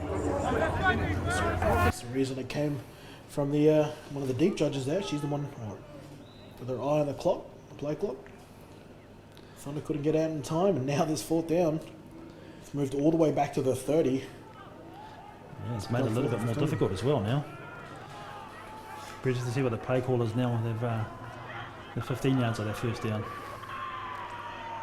Cork it into tight end, through our receivers, and now we're going to see a Raven timeout. Stokes and Bessie heading onto the field. Timeout, Ravens. Second timeout of the half. 36 seconds remaining. While they talk about that, we'll head to another break. Be back shortly. Correction, 19 seconds remaining, 1-9. No, we do all sorts of video production, from television commercials through to corporate videos. We even teach students how to film and edit. We've got 17 years worth of television production, from programs to series to websites to social media. But you only work in Brisbane? No, we don't just work in Brisbane. We actually travel all over Australia, and in the last few years we've worked in Perth and Sydney, Melbourne, Darwin, Adelaide, Toowoomba, Gold Coast. Or something. Yeah. Well, we're just talking on air as coaches, trying to speculate the play call ahead of us here, Coach. Oh, man, we're guessing at the moment, but you've got to Well, go it's deep. a lot of verticals. And you got it. they've got the first down. They're going to have to hustle to the line here. Pope with a great possession catch at the 10. Clock's ticking. Well, it stopped until they reset. And they'll snap it. They'll spike it, I should say. With 11 seconds remaining. Well done, well executed. Clutch play by two of the key offensive players on this team. Well, that's a great protection first off for the QB as well, but just being aware where you can throw to and where you needed to go in the first down scenario. Now with 11 seconds, he's got a good shot at the end zone for a couple of times. Exactly. Well, you'd think at the 10, every shot here to the end zone. Oh, have to be. get two. Don't want to throw short. At the very most, 3, I would imagine. Let's see if they try to hit big Robbie Corkett over the middle. He's matched up with Bailey. Darty moved to the right. They Brewers on the blitz, and Corwin has to throw this away. He actually had 2 receivers in the same area there. Might have been a bit of a route run mix-up. Yeah. Be interesting too, because their tight end's going right up the middle. He's running on the seam route, and he's unchecked as well. He's running through the safeties. So might be a little dump pass through the middle. Thunder with the opportunity to take the lead heading into the half. And it sounds cliche, but you can't speak highly enough about momentum heading into the halftime break. Yeah, that's right. And both teams have had momentum both ways, but just who's been able to capitalise on it. Thunder with 6.5 seconds have the opportunity to snake.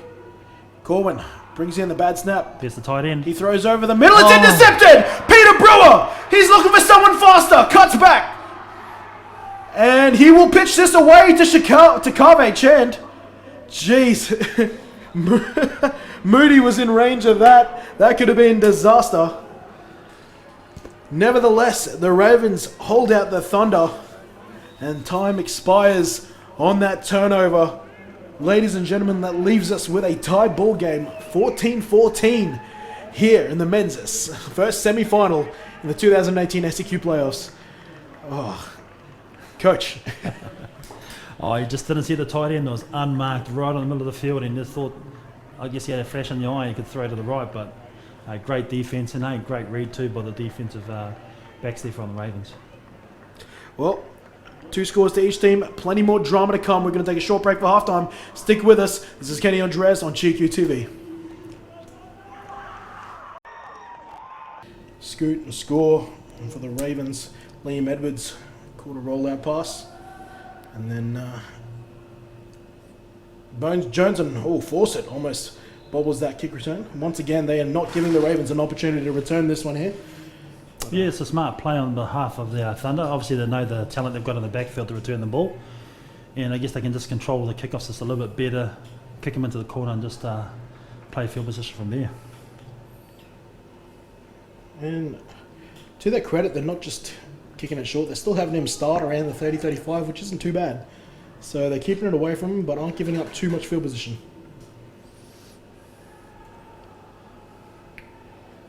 Bessie gives to Holiday Miller, who went a bit quiet towards the back end of the first half. He takes a carry on the first play of the second half for about a gain of 1 yard. Yeah, they've gone back to the running game. We were talking about it during the break about how they're trying to use Darius during the game. So interesting, they've gone straight to him straight away. I think sometimes when you have that time to talk it out, you realise we need to get back to, and you fix it straight away, and that's what they do by going 2 back-to-back runs. This one, almost a disaster. The pitch, once again, not hitting their target. We saw that in the first half with Mitch Bessie. Yeah, they went up tempo and now they've gone back to the huddle. So yeah, they're trying a few things as well, keep the defence honest. But can they get that pitch right? But then other times they do it sweetly, like the little bit of a second-man play we saw down the corner. Exactly. With Mitch Bessie and Darius Holiday-Miller with a 2-pitch play. Stokes looking to the out. He finds Warwick Russell. Ran out of bounds there by Mike Jones. And that'll make this a... Well, that was third down just there, and I don't think they got enough yardage. Yeah, Stokes put enough bubble on that ball so he can slow down and he can catch it. And that's 4th down now.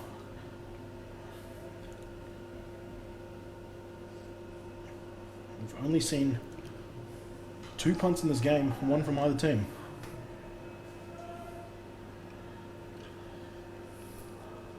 And a sneak here from Stokes, and he's going to be stopped short. The Thunder, they win the first drive. Well, it looks like they're trying to take a play out of the book of the Thunder with the old Corwin sneaks. That was a long snake. You know, they had a good 3, maybe even 4 yards there. I'd say if they went to their no huddle, they probably would have pulled it off. Quite possibly, but will they regret this? The Thunder with a short field now. They'll start inside Raven territory by half a yard.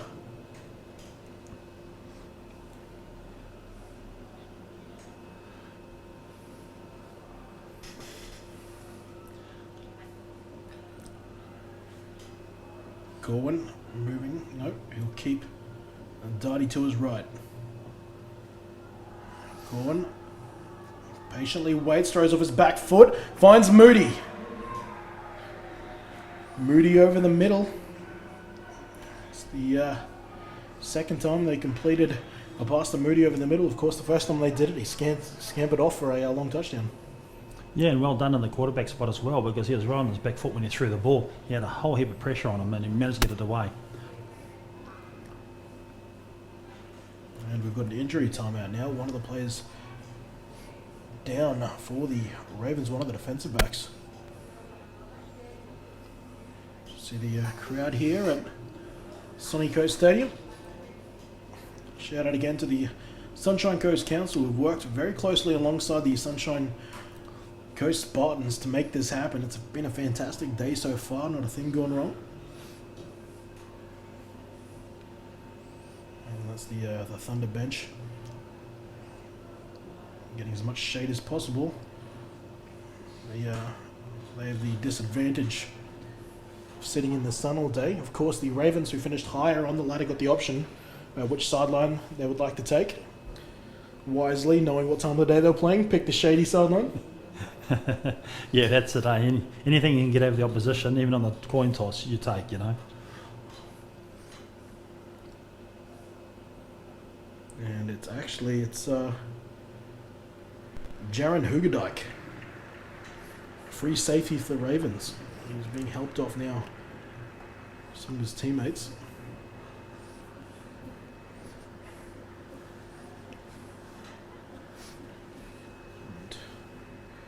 He does not look well. I do wonder if it was possibly a bit of a head knock there. In any case, the game will continue. And here we go. We speculated about this in the first half. Chris Pope at quarterback. Corwin in the left slot. They'll throw it back. Back dances past O'Day and gets out of bounds around the 20-yard line. And there it is. They have shaken it up. They have put Pope back at quarterback. Yeah, well, that's it. You know, they were doing a lot of good things on offense in the first half as well, but they definitely needed a bit of a spark. And Corwin, even though he was doing quite well, yeah, just a bit of a change at QB might just change the momentum for them as well. Well, we saw him play in the rain game against the men's Raptors side, actually. Came out, it was pouring down rain, it was wet. They wanted to go with a running threat. He delivered that night. Spoke to him after the game. He said, hey, my job is to entertain. And that's what he's looking to do right now. Cutting up field, but loses his footing. Taken down there around the ankles by Tank Sinapati. And he gets the first down. So well done. Didn't need a whole lot. Gets exactly what he needs. Liam Hunter there pulling around on a bit of a quarterback power. Saw offensive lineman, offensive guard Liam Hunter walking back into the sheds. He had one of the more grumpier looks on his face.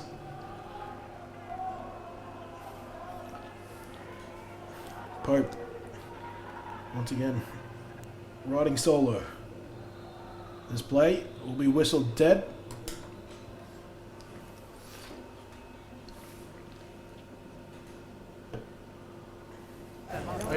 Just getting inside. Prior to the snap, false start, number 85 on the offense. 5-yard penalty, still the first down. Just go back, this time false starting. And I can hear John Hollywood Rowe probably yelling through the screen now, watch the ball. Yeah, Why are my receivers false starting? Actually, I should mention as well, big happy birthday to John Hollywood Rowe. Hit the big 50-yarder. Wow. Yesterday, I think. So, happy half century to you, John Rowe. I'll see you tomorrow morning. Corwin, under pressure, flags are down. He's directing traffic, trying to hit Darty. He does, and he's hit as he's thrown incomplete. Clark on the coverage, but flags are down and back near the 30-yard line. Yeah, I think Jake Cadwell got in there and got held onto a little bit. I think you might be right. Josh Duke possibly being outmatched there. I tell you what, there's been a few good hits today as well. You know, they're not holding back. So, you know, when they wake up tomorrow morning, they're definitely going to know they played football. That's all we ask for. Holding, 78 on the offense. 10-yard penalty, replay the first down. Nailed it. And unfortunately, it's a theme of the game that we don't really want to see. You know, we want a free-flowing game of football. We'll have to reload again. He's there he is at right tackle once again, matched up with Capewell on the right side of the offensive line. In motion now is Moody. Moody will get it on the jet sweep, has to cut back and won't get a whole lot. Taken down by Shelvin Takave Chand. Behind the line of scrimmage. And if you want to know who sort of slowed their play down, you just look at number 52 again. So he's starting to show up again. Oh, we'll see if we can't get another look at that. But Now it's second down and forever.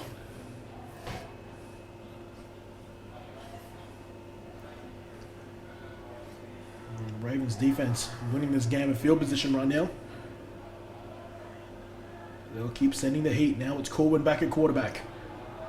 He'll throw short to back underneath, and back drops another. That incomplete pass will bring up a third, and well, they usually say it's a Womble, but hey, we're at the Sunshine Coast, so third and Gold Coast. Well, that's the thing too. It was in his hands as well, but it's just, yeah, they've had a few today. It's having a bit of a tough day back. Third down and 25.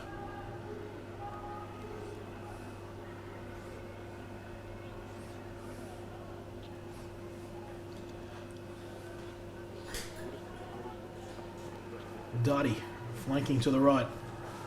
Corwin under pressure, forced to run. He'll have to take it himself. Was he past the line of scrimmage? I think he was. Flags have been thrown where Corwin threw it.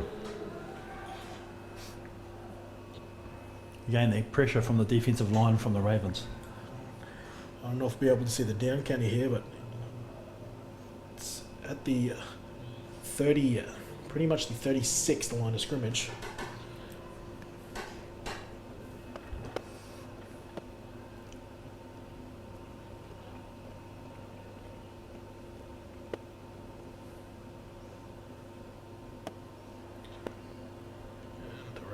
The officials, I should say, are deliberating.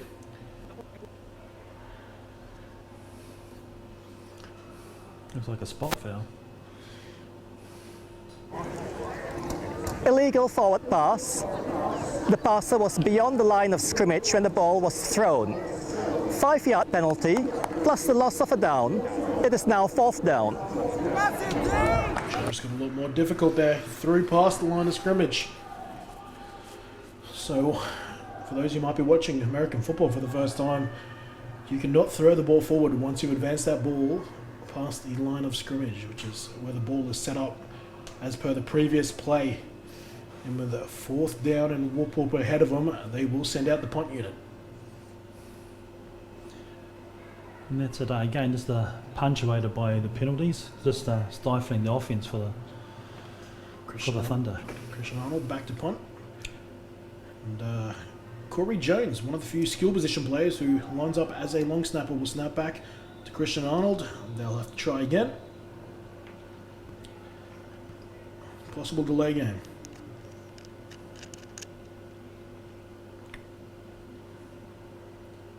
Both teams swapping players out now.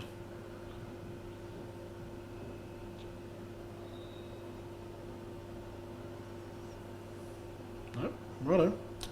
Nothing resulted out of that. Ravens looking to block to the left. Protection's good, as is the punt. And force it. Well, the punt will go into the end zone. I thought for a second that Nigel Fawcett called for a fair catch and he was going to catch that inside the 5, and I'm like, that's not the best idea. Yeah, that's a different way of calling a fair catch. Yeah. In any case, he let it go over his head. Really, that just protected him from getting hit regardless. Well, second series in the second half. The Ravens came up with a couple of good runs in the first part, so let's see if they go back to their playbook. Well, spread look here. Wide receivers split evenly, 2 by 2. Holiday Miller in behind. Stokes in the pistol. They'll pitch it. This time the pitch is good. Holiday Miller using his quickness to get to the outside and gets past the down marker, I think. Actually, it looks like they'll mark him out about 2 yards short. And that's a running back that everyone knows as well. You know, he gets to the open field, can make the tackles, and he can make good yardage upfield. But great blocking upfield as well by the receivers. Yeah, Fawcett. I know Fawcett got pinged for the holding earlier in the game, but it's actually been blocking pretty impressive if you ask me. Yeah, that's it, and that's a good side. Hang on, quick. Oh! Dikembe Mutombo's in the building. Pass batted down there by number 75, Jacob Snedden, coming from a rich football family, as far as pedigree goes anyway. Speaking about rich pedigree, got some royalty in the building with me, who owes me a certain bet. Third down.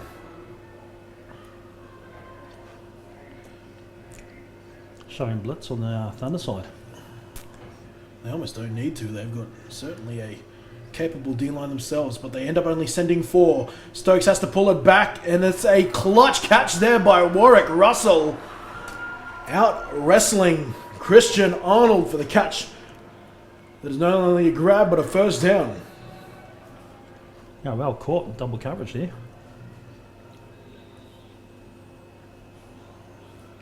So first down are Ravens. 7:35. We've hit in the third quarter. Pitch out to Darius Holiday-Miller. He's going to try and outdance Griffiths. Griffiths up for the challenge. Keeps that run to a yard. Looks like they're just going back to that and trying to get Darius engaged in the game and just keep the defense on the Thunder honest, because if he can get to the open field, he's gone. Yeah, that's if they'll let him. Looking like patrolling that right-hand field. Garrett Griffith is got a rich history himself, and guess who else is back? Darius' best friend, number 45, Bruce Pelusi. I'll tell you what, if GQ did like football cards, that'd be my first one. He's having a bit of a whale of a game. He went quiet a little bit in the second quarter there. Well, yeah, I think he pulled himself off. He was a bit gassed after playing a high down cap for a nose tackle. I'd like to see what his percentage is for tackles for loss today. Yeah, well, certainly when he's on the field, you notice it. Third down and long.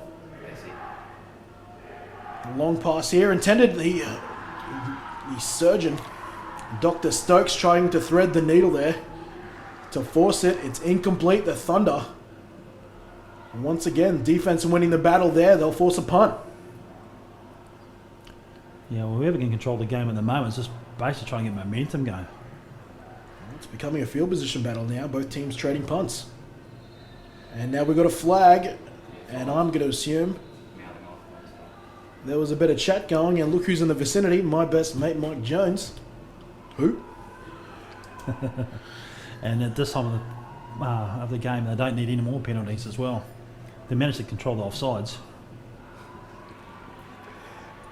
And Mike Jones probably set himself up for that one. I think I saw he was trying to get it Chris Clark's After the here. play was over, unsportsmanlike conduct for taunting, number 5 of the defense. 15-yard penalty, automatic first down.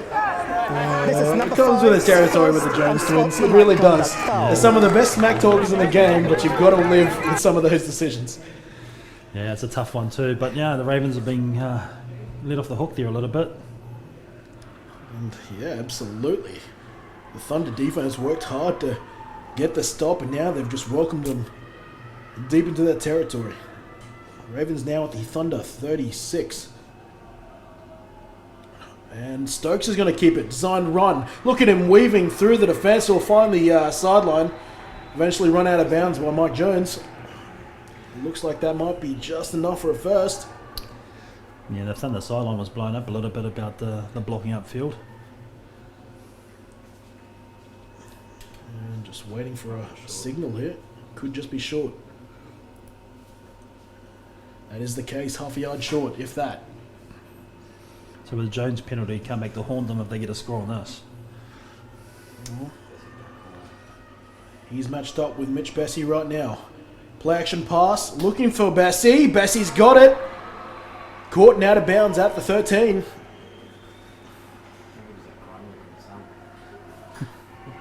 Well run play as well. The receiver did his job, got to the space, made a space on the corner, and got to the outside.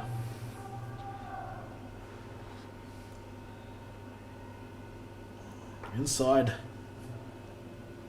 the 15 now. Ball on the 14. Can still get a first without a touch.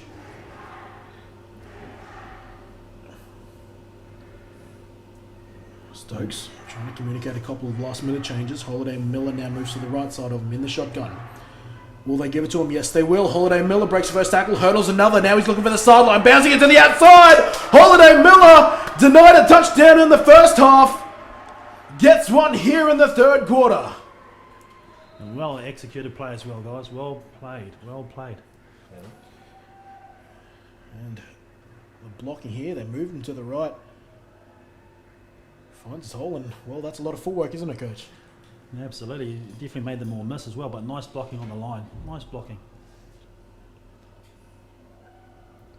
PAT now, hairball. Warwick Russell currently 2 from 2. Hold is Bessie. Kick is up. Kick is good. And that is 7 points to Birdtown. Ravens, with 5:52 remaining in the third, take the lead against the Thunder. 21 points to 14. Yeah, and unfortunately the Thunder have suffered because of that penalty that was given away after the play. They've really got to sort of get their head back in the game and just try and stay focused. They tried a few things with Pope earlier in the first series, and then they went back to Corwin. So, yeah, not too sure what they're trying to do there, because Pope had a bit of success in his first 2 drives. You're not wrong. I've got a bigger question though. I don't know how they didn't sneak in the red carpet.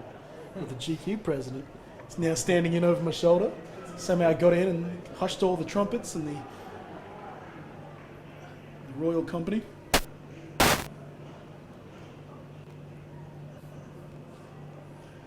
As we see Bessie back to kick off. Warwick Russell handles the PATs and field goals. The big right leg of Mitch Bessie handles all the kickoff duties.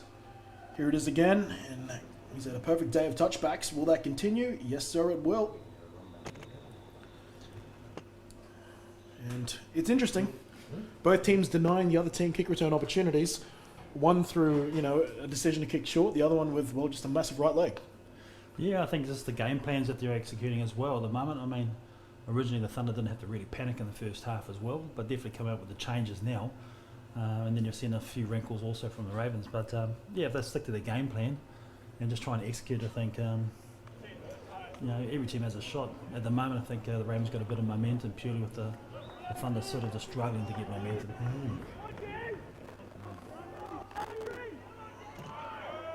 Tristan back, explosive as they come, but had a hard time bringing them in the first half. Darty with a carry. He's got some good blocking. Look at him go, and tripped up by Liam Reeves. Otherwise, he looked like he was going to cover a lot more ground. Well run play. Well run play. On the block of Liam. Look at the down block there by Liam Hunter. Yeah, definitely the defensive ends are rushing upfield because they've had success all day as well, but that nice little draw play inside. It was good Managed to cut him off. Good for 9 yards. 3 receivers, one of which Robbie Corkett to the right. The will pass will be downfield. He's got back open and gone. Can Clark chase him down? Yes, he can. But back, a huge gain that takes him all the way to the Raven 15. There it is. There was the explosive ability we knew back had. And that's what we've been calling it all game, the deep pass, and they definitely leave the tight end alone. And I thought to myself personally, I mean, they were trying to get so many passes underneath for back, and he should be capable of that. But his bread and butter is some of those downfield quick hitters. Well, you did miss him just before the half as well, underneath the post. He did too. So now he's repaid him with a nice pass. Ball now on the 15. Thunder looking to answer back quickly. Ravens have a 21-14 lead. Thunder trying to erase that in one drive. Quick pass, it'll be out to Pope. Pope is wrapped up by O'Day. They'll wrestle and tussle, but it'll be a catch for not a whole lot more than maybe a yard. And I think that's been a big feature as well between both teams, is that both defensive backs for both clubs have been really, really solid in tackling. Yeah, they have. So it's been really hard for them to get upfield and get yaks as well. Well, it has been the plays where missed tackles have led to big plays. You think about Moody's big play in the first half of the Thunder, missed tackles. Think about Darius's run just there, not too long ago, missed tackles. 2nd and 10. They've got to go for Moody. Well, Moody's in the left slot. It's a bit of miscommunication because Pope was back in at quarterback.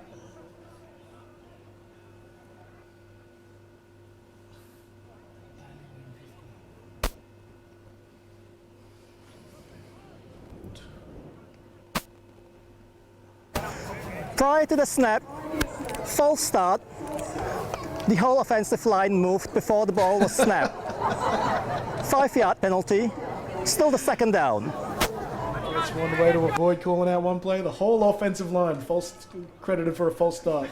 I'm a fan. Good on you, Mark. Ball's now back on the 20. Second down and 15. Corwin alone throws short again to Pope. Pope, who's back at wide receiver, is taken on 2 bayside defenders, O'Day and Reeves, and picks up a couple of yards, makes this third down a little easier. Yeah, I think if they can look, Moody's been marked by a middle linebacker, and he's untouched so far. So if they can look the left-hand side of the field, they might be able to throw him into the end zone. Well, it seems like Pope's their volume guy, and when they're looking for a strike, they're going back to either back or Moody. Sometimes too, it's a safety default as well for a lot of teams. Indeed. Third down. They can get a first if they can get this to the 6.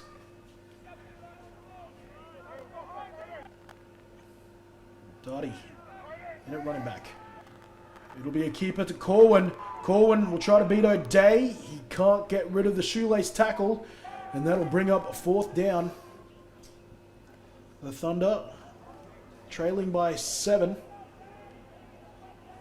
Well, I thought they might have been sending out long snapper and holder, Mike Jones and Gary Griffiths, but Corwin shoos them off. And again, just short tackling on the outside from their DBs as well, you know. You did have number 77 from the defensive line get across as well, but yeah, there's definitely some good solid tackling on the outside. Corwin pulls a Peyton Manning. Says, we've got this. Now he's sending up a bit of a trips formation now to the left. Darty moves from running back out to wide receiver.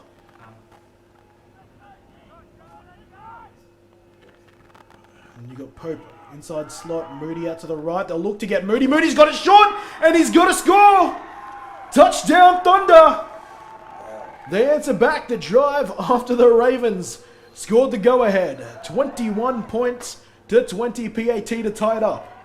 Yeah, we're calling out a few plays earlier that they seem to be leaving Moody alone.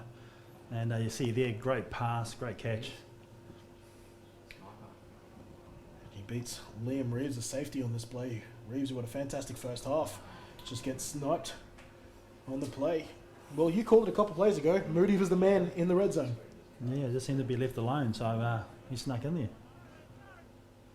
2 touchdowns for Moody now. PAT is blocked and potentially returned for 2. Chris Clark, no one's in range. He's past halfway. The 20, the 10, the blocked PAT is returned by the Ravens for 2 points.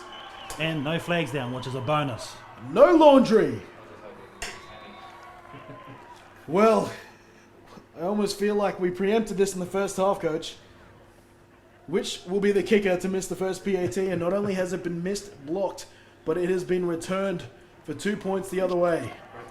A well spotted too, number 27. This doesn't stop, you know. 23 points to 20. And how about the camera work there to follow Clark all the way to the end zone?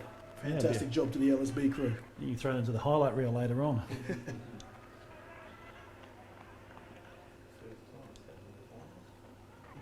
Now, what should have been a tight ball game is now a 3-point lead to Birdtown. Yeah, well, that's it. You know, Thunder sort of got over the top of them. All of a sudden, that one kick has just changed the game again. What does this mean mentally? If you score, you kick the PAT, momentum's back on your side, you've tied the ball game up. After a quick play like that, almost feels like it goes the other way. Yeah, well, absolutely. The Ravens got to have their backs up. You know, they gave up a touchdown and then they scored a 2-point to the length of the field. So you've got to be really good about that. And the fact that they just buffered a little bit into their lead of the game. Another short kick. This one fielded by the Ravens. Once again, it's the rookie corner. Carpenter adding his second kick return of the day. Yes, we're talking about it as well, is that whatever team goes up 2 scores, it has potential to win. But look, at the moment, that 2 points might be the sealer.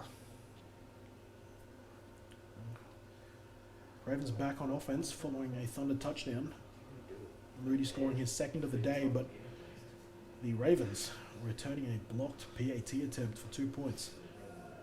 3:36 remaining in the third, 23-20. Thunder trailing the Ravens. First down and 10. Stokes Holiday Miller in the backfield. Quick throw. They tried to set up a shovel and a screen for Holiday Miller. They get there eventually, somehow. A block by Russell sends Holiday Miller down the right-hand sideline. He cuts it back, still breaking tackles, and he gets taken down at the 32 in one of the messiest offensive plays we've seen today that still nets them a first down. Well played, well executed by the Ravens. Go back to one of the quality backs in the comp. Bit of ad-lib, and away you go. Oh, Stokes showing it. Bit of strength there to hold off as long as he could to get a pass out. Things are coming up purple right now. First down ball on the Thunder 32. Thunder trying to catch their breath. A couple of big plays in a row. Stokes, he's under pressure now. He's getting chased. Had Bessie open in the end zone, but he's got to rush out to the left. And runs it close to the first down marker, probably just about a yard short. Yeah, you're just going to see Bessie in time to throw that ball away, so he did the next best thing and get some positive yardage. The pressure has been there with the Thunder all day. They've just been, it's been a long time between drinks as far as sacking Bessie. I think the last time they actually got to him is the one where Pelusi actually stripped him. Stokes, my apologies.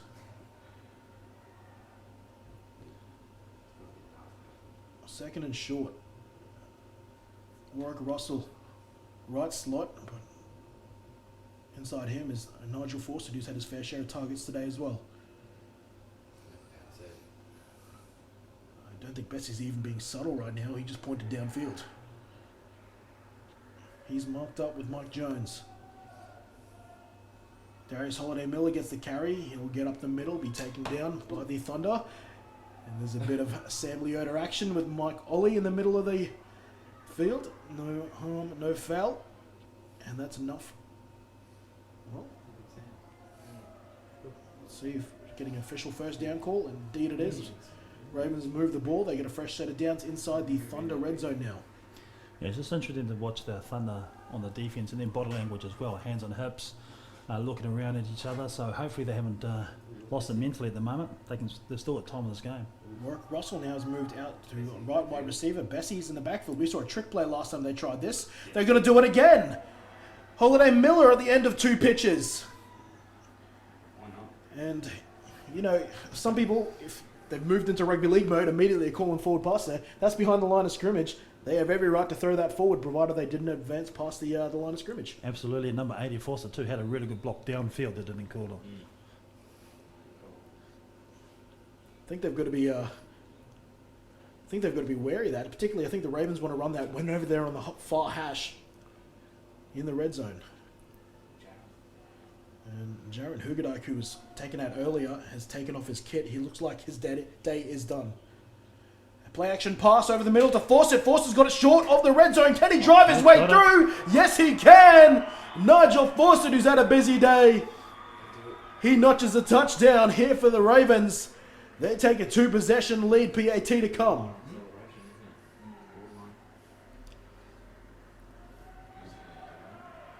And that's a touchdown, folks. That was almost a similar sort of touchdown to Moody. Catches it short of the line and uses some brute strength and athleticism to get over. Again, I just mentioned the body language for the Thunder. They looked a bit down with hands and hips, and yeah, this Fawcett just wanted the touchdown more than anything else. PAT here. Let's see if the Ravens can make no mistake. That is the case. The score now reads 30 points to 20. The second placed Ravens, they currently hold a 10-point lead over the Griffith University Thunder. Now, well, you mentioned body language and general observations. We're looking at some players now, but particularly with the Thunder right now, stretching out calves and hammies, and it is a nice 24 degrees out there, but still very well capable of producing some unwanted cramp. Yeah, that's right. You'd see on that defensive play there, you look at the Thunder sideline, they're sort of thinned out and stuff like that, but you look down the Ravens side, they're all bunched together talking to each other. So definitely a momentum swing with that 2-point score from the Ravens. Bessie's back to kick this long. Pope and Garrett Griffith, the kick returners, but they won't get the opportunity. Bessie, I think, up to 6 touchbacks today. And that was a much better kick as well. Got at least a little bit more distance on it to go out. It's clear in the end zone. And the Thunder, well, they need... Well, it wasn't even that long ago where they had the huge play to back to sort of re-energize them. We've just had a whole lot of drama in between.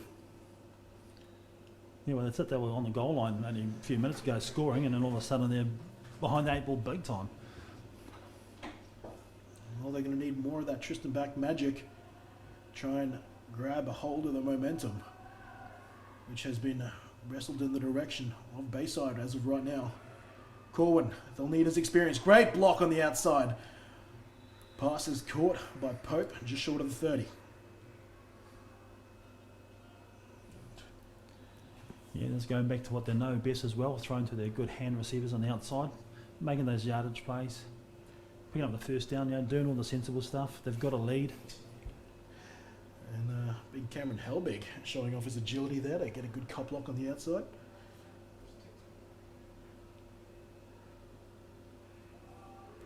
Ball on the 30. Time ticking away, inside 2 minutes left in the third. Corwin with Tristan back in the right slot. He'll roll out that way. Middle throw deep to Moody. Moody's got a great grab on Clark. He takes us to halfway. Now we noticed after that other score that happened with Moody, they've been moving Clark across to cover him. So they may be thinking he's the best defender he can have on him. Oh, well, it's actually a 14-yard gain. They mark him short 1 yard shy of halfway. Chain movement nonetheless.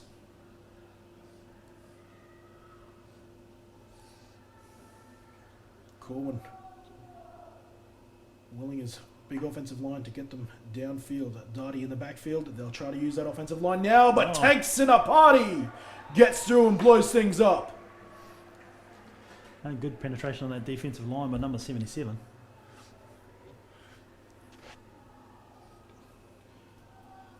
Gets in, thought he had a fumble recovery on the first drive of the game. Denied by the old tuck rule. And that pushes the Thunder back to a 2nd and long situation. 2nd and 12 now the assignment. Final 30 seconds of the third quarter. Corwin, quick throw to Pope underneath. It's a good one. Might be enough for the first.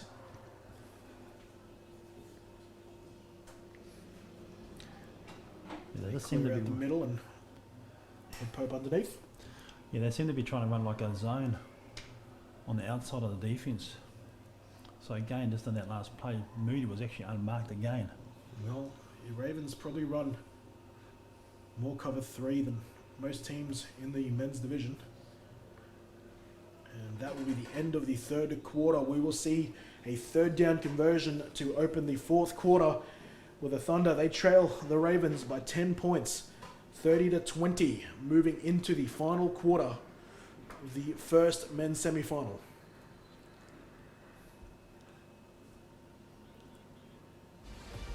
Omaha! Base! Judas! Blue 20! 50's right. Blue! Clear! Omaha! Let down! 50's right!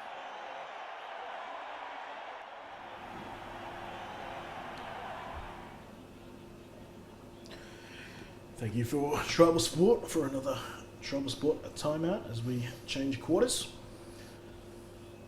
Well, I'll say it again, one final quarter for one of these two teams. Right now that appears to be the Thunder. Need to make up 10 points here in these final 12 minutes. Well, with the Ravens up 2 scores, really, I mean, the Thunder's got to open up the playbook a little bit. They haven't been doing much wrong. Well, under centre now, Corwin. Corwin will sneak it as he has done on many short down situations. It looks like he's got it.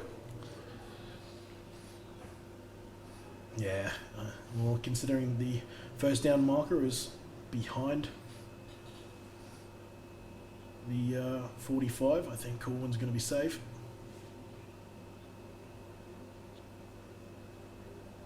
And first down indeed, the Thunder.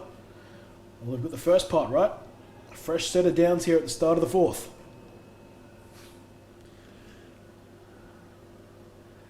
go. Yes, the defence is going to see what they need to do to hold these guys out. 35 yards away from adding another 6-pointer for the Thunder. Pope, outside, near side receiver. Corwin looking for him, throwing for him. He's got him inside the 10. Here comes the Thunder. Great route, great throw, great catch there. Corwin to Pope. And again, like all day, when you want to get that extra yardage, you go to the reliable guys. Oh, they're inside the 10 now. The only time they've been denied was the end of the second quarter, where Peter Brewer picked him off on a 4th and long situation on the final play of the first half. Corwin alone, backs one-on-one on the corner. Has he got him? Oh, off the fingertips. Too high. Back and Romaniak. And Romaniak's down with a bit of cramp.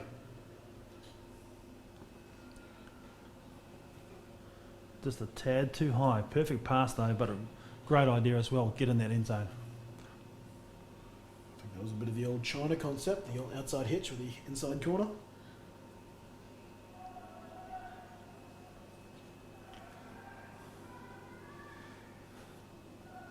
There's always a chance here for the Thunder to throw the fade on the right there. Well, we've got Chris Clark on Moody this time. They run with a bit of a draw to Darty. He's almost there. He's a yard short. Well, they've gotten a lot closer now. This will be 3rd and goal from the 1. Late flag. Flags on the play after the play. And it looks like that will be on the Ravens as well.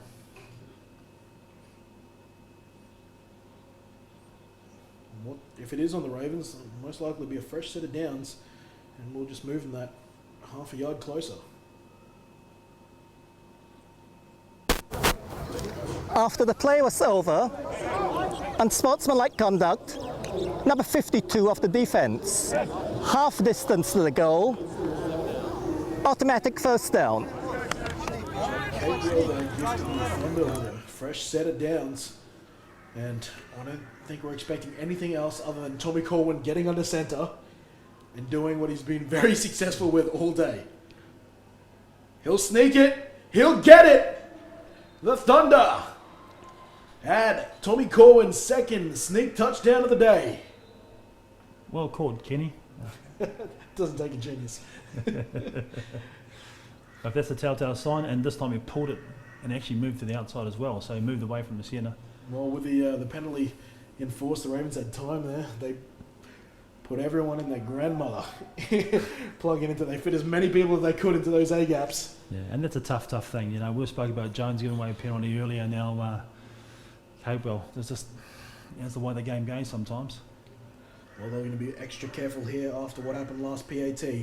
This one is good. No dramas on this situation. It's up and successful. The score 30-27. A full 4th quarter to play. It was a 3-point difference when these two teams first met back in week 6, 20-17. A lot more points this time at 30-27 with a full, well, close to a full 4th quarter ahead of us. Yeah, both teams are just waiting for their knockout blow, you know. They're both capable of putting teams away, but obviously when you've got quality sides, both teams are just, it's a matchup, obviously. It's great for a championship game. Hey, look, props to the leadership group of the Thunder. You said yourself the body language was not looking good after that last Ravens touchdown. And they've obviously brought him back to the sideline, had a chat, and got them all calm and ready to go for the next drive. And alas, it results in a 6-pointer. Yeah, and that's the biggest thing too with the coaching and stuff like that. You do have a lot of experienced players, but yeah, you're just trying to forget what's happened in the past. You know, if you go away a penalty, you just got to put it in the back of your mind, just keep playing, because you can't replay it, obviously. Indeed. And you get to see the Thunder sideline. They're actually underneath the awnings there, more than likely having a bit of a chat, so it's a good sign for them. Christian Arnold back to kick off.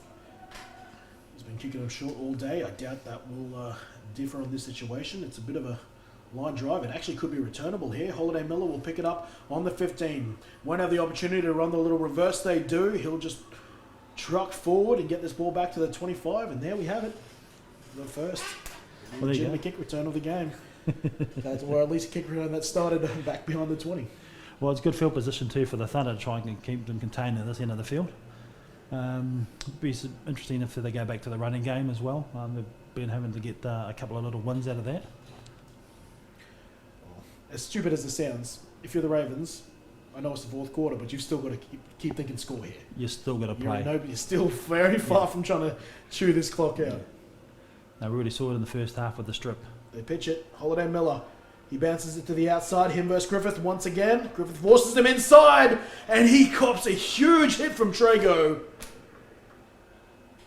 Trailing back on the inside. This will look beautiful on replay. Yeah, it was great to see as well, but even better was the fact that he didn't try to run out. He tried to stay inbounds. Julius Trago. I must apologise. I'll take this opportunity to apologise to the Trago family. I've been pronouncing the name all season as Trejo. Clearly incorrect. They corrected me last time. My apologies to the Cameron and Julius and their family. And look at this cheeky reverse to Chris Clark. He has to cut it back immediately though. Griffith, once again, in a lot of these trick plays, Griffith has not been fooled. He's the most experienced player on this roster. One of the coaches, effectively the defensive coordinator of this group, has been wise enough to save them on some of these trick plays. Yeah, and that's the thing though. You know, the Thunder haven't been playing bad. It's just a couple of executions, a couple of penalties, things like that. But they've stayed true to your fundamentals. You know, stay downfield. Just little things. Be sure on your blocks. 4 down linemen for the Thunder. They've got him. Free play. Stokes, he'll throw deep and trying to hit Bessie. He's probably hoping Bessie ran long there. Bessie on Jones, incomplete. They'll take the 5 yards and the first down. Yeah, and unfortunately, I think that's the 6th offside for the game. And, well, in comparison to the 5 of those were in the first half, so... Yeah, they waited for the fourth quarter to get the next one. Offside, 91 defense. 5-yard penalty, first down.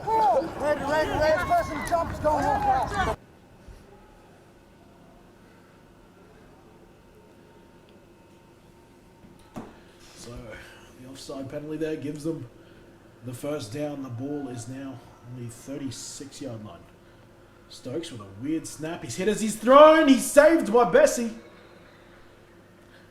A pass that could have been intercepted is caught by his wide receiver and turns into about a 7-yard gain. Yeah, it was interesting in that play there because they put Peter Chang and the fullback for Darius. So yeah, Peter Chang, who was one of the players who was repping in during Darius's long stint out, finally getting some reps. He's used to pass protect on that play. Holiday Miller, another early snap. Stokes corrals it though, and he tries to hit Bessie on the seam. yeah, it looks like he was surprised by that snap. Didn't have a chance to sort of grab the ball and recall it and throw it downfield for Bessie.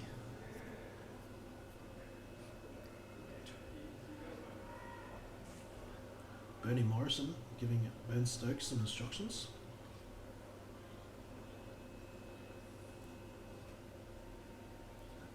Third down and 3. This will be a huge win for the Thunder if they can not only deny him here, but get a tackle for a sack for a loss, a sack or a tackle for a loss. And they'll throw to Holiday Miller short. He's got plenty of space, tries to hurdle a defender, effectively knees, I think, Mike Jones in their face. Bit of shades of Antonio Brown there. Yeah. Corwin's blowing up on the sideline saying that there should be some sort of offensive penalty, and the logic is there. He's taken down by Raybold. Well, it's a clean play, so they're letting it carry on.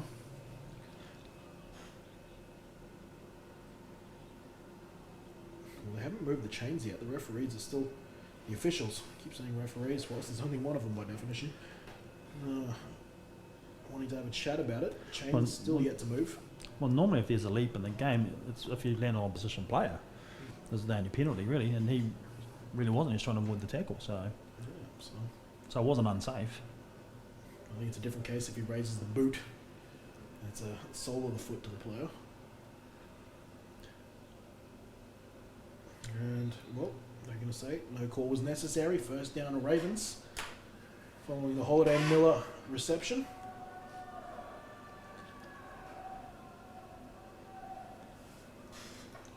Trips left now. Bessie, one-on-one to the right. Stokes looking to the trip side. Thrown over the middle to Bessie. And that is unlucky to be not a PI. I think that's some real crafty veteranship there from Jones to get away with that one. And that was a good no call. It was a good no call. But there is a flag down at the line. Oh, there you go. Well, you can see the jersey grade there from Jones. He could flat out got beat there. Did what you need to do if that's the case. And really not surprised I went to that because the first play before then. I've just seen a holding call against the Ravens, so it's a bit of a double whammy here. Not only is it going to be incomplete, but it's going to be called holding.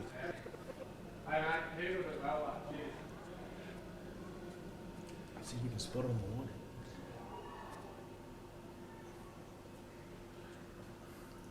Well, he couldn't get the call there from Mark Louis, but it was a holding on the Ravens. Again, just the discipline that's affecting some of the teams again. It's hard too to fight the temptations as well.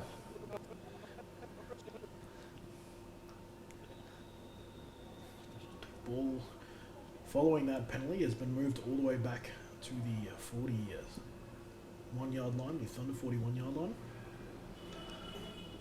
And I think we might have actually just got a review. The ruling on the field was that there was no foul on the play. The replay booth is challenging a review for defensive pass interference. Well, there you go. The booth review to our right here wants to double check the play. They think they could have been DPI. Well, let's look downfield here on the replay. You at home, you judge on that. I mean, the jersey pull makes it look bad. So what are they saying? They're picking up the flag for the line? I guess so. So they'll just offset it then? You'd think so. And, well, here's us in the commentary booth here, living in luxury here in the Sunny Coast Stadium. A bit of an upgrade from some of the tin huts have been set up on in previous years.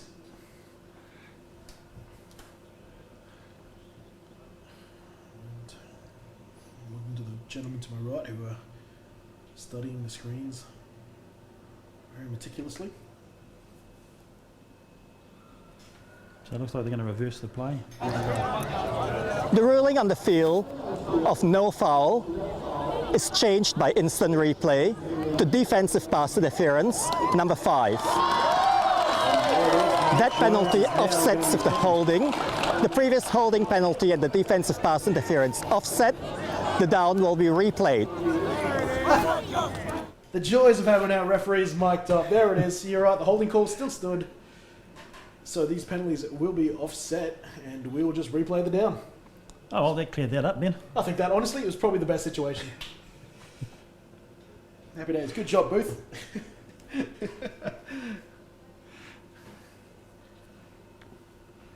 What do you think? Do you still firmly feel that that was probably a clean play, the DPI, that is? Oh, they didn't call it on the field, so...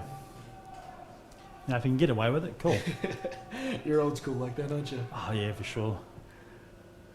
First down, and whoa, here we go. Here's someone we haven't seen today. Quads left. Holiday Miller with a pitch.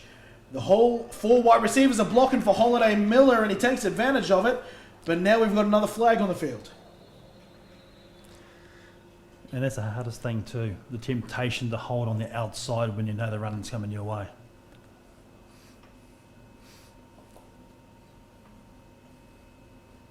And I think they're going to call that possibly on, I think that might be Warren. No, Mike. I think it might be Mike Thompson.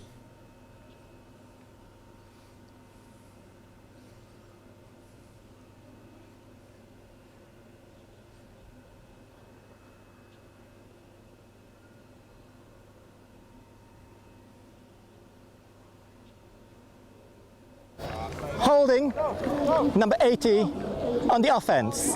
10-yard penalty from the spot of the foul. Remains first down. apologise then to Michael Thompson. Apparently it was Nigel Fawcett who was called for the holding there. It's his second holding penalty of the day. Yeah, just missed that on the replay, so interesting to see what happened with. Michael Thompson, who, well, he's looking to continue with the tradition. Every time the Ravens have played on GQTV, he's scored a touchdown this season. His total touchdown count, I think, is 6 on the year. Quick pass here from Stokes to Bessie. Bessie will try to beat Pope on the outside. Pope's still got a hold of him, and he'll keep him there. Bessie will go down around the 27-yard line. Well, the good thing about the Ravens at the moment, they are still playing the game as well. They're still sticking to what works for them. They haven't shut up shop and just try and protect the lead.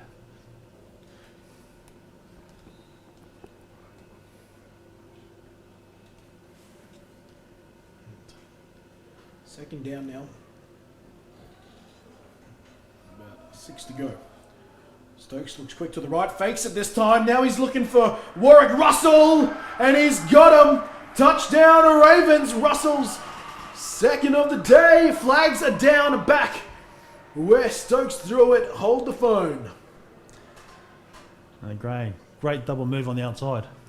We could have a holding call here.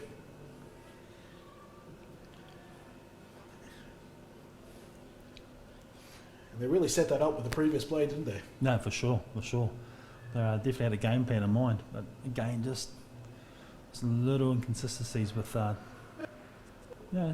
lapse of judgment sometimes. Holding number 58 on the offense. 10-yard penalty. Replay the second down. And that's English import Shane Prosser being called for a hold there. Good bloke, Shane Prosser. Had a couple of chats to him at the start of the season. Great bloke to have a chat to. Well, that's it. Now the momentum's sort of broken up. 2 penalties in this drive alone for the Ravens. Actually 3, but they were offsetting. So this ball will be walked back. Well, good news for the players. Most of them in the shade now, so it's not going to be as hot. 38-yard line. Stokes doesn't want to waste any time. I thought Griffith might have ripped that away from Russell. Russell holds on. Gets the ball back close to the original line of scrimmage. Yeah, I'm sure Griffith had his hands on that ball as well. It's close.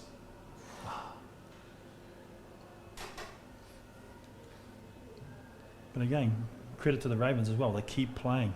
And the Thunder still moving downfield as well. So Credit to Russell. He's not a big man, and that's obvious. But there's been 2 plays today, once against Christian Arnold and a play there against Garrett Griffith, 2 men much bigger than him, that he's managed to win the physical battle on. Impressive stuff. They've got him offside again.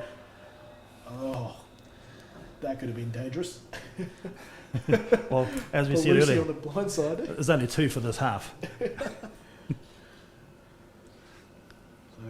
what's that by our count? 7? 7. 7 offside penalties today. Prior to the snap, we have offsides against 45 and 99 of the defense. 5-yard penalty. Remains third down. So penalty on 2 players. So, okay, they keep it consistent. Well, he's mixing it up. He called the whole offensive line for a false start not too long ago. So I'm happy to call it against multiple defenders. Like your style, Mike. Oh, Mark, sorry. Darius Holiday, Miller, and Stokes. Usual culprits in the backfield. Stokes looking over the middle to Fawcett. Fawcett's got it and he's broke the first tackle. And that's back now. He's playing some defense. Eventually taking Fawcett down, who's putting together a pretty good body of work today. Yeah, well, that's it. You know, we were talking about the penalties, just slowing the momentum, and you can see they can get downfield with their offense. They have the right setup. They just have the right tendencies. That was a big first down as well in the context of the game. Well, one thing we haven't really spoke about is how long this drive has been. We're now inside 6 minutes of the final quarter. That capped off by a touchdown here will be huge. Stokes will take it himself, cuts back. Stokes short of the end zone, flags down at the 10. Yes, unfortunately someone got skittish and had onto someone. And I just saw it there. It might have been Lomondson, possibly.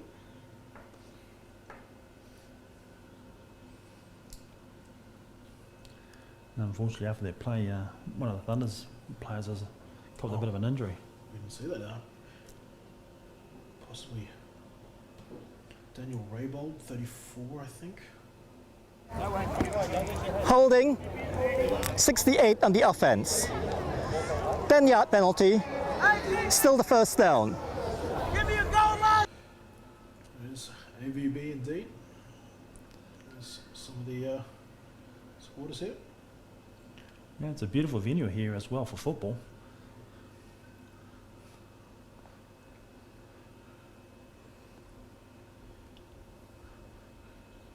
And the play is still down. We're seeing all the different type of people here at the Sunny Coast Stadium today. Families and sisters, parents, obviously wives, girlfriends, boyfriends, husbands. Yeah, it's great for the Sunshine Coast, to the council and for GQ to put this day on as well. Well, while this play gets attended to, we're going to take a short break. Kenny Andres, GQ TV, 2018 playoffs. Omaha! Face! Julius! Blue 20! 50's right. Blue, clear! Omaha! Then down! 50's right!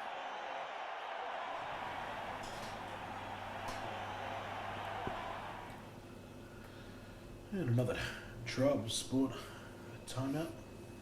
This one not of the great kind, an injury timeout. Seeing more of the crowd around here. It's a couple of people on the big screen. And this player's getting walked off, and I think it is. Now I've got Daniel Wemban listed as my number 34, but I'm pretty sure that is actually Daniel Raybold, who started the season in 34, moved to 63, and it certainly is the case. That's the veteran Wildcat Daniel or former Wildcat, now Thunder player, Raybold, being moved off the field. Looks like he's walking off under his own strength though, which is a good sign. So, fingers crossed. It's only a minor injury there.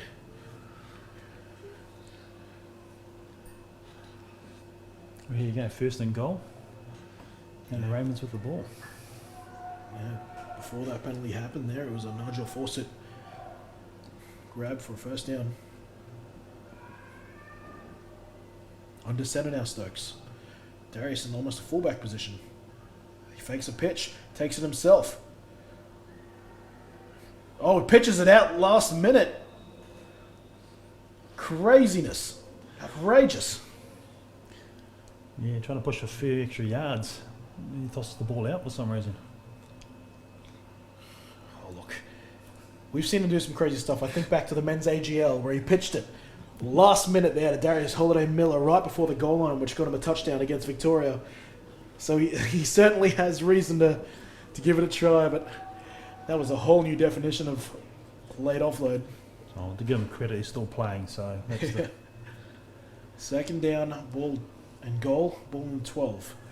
Holiday-Miller running a bit of a running back pattern to the outside. And he has Philip Carr and Corey Jones to beat. They run him out of bounds at the 10. and that's it. Just going with what they know as well. If there's anything to rely on, it's number 3.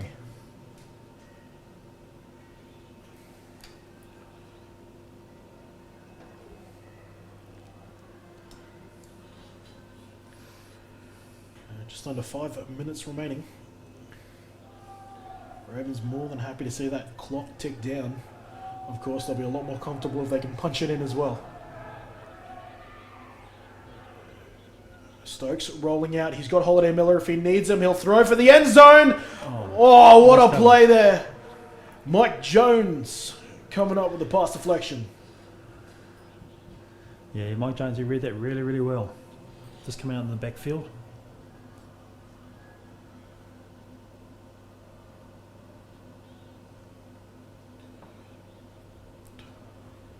Fourth down now.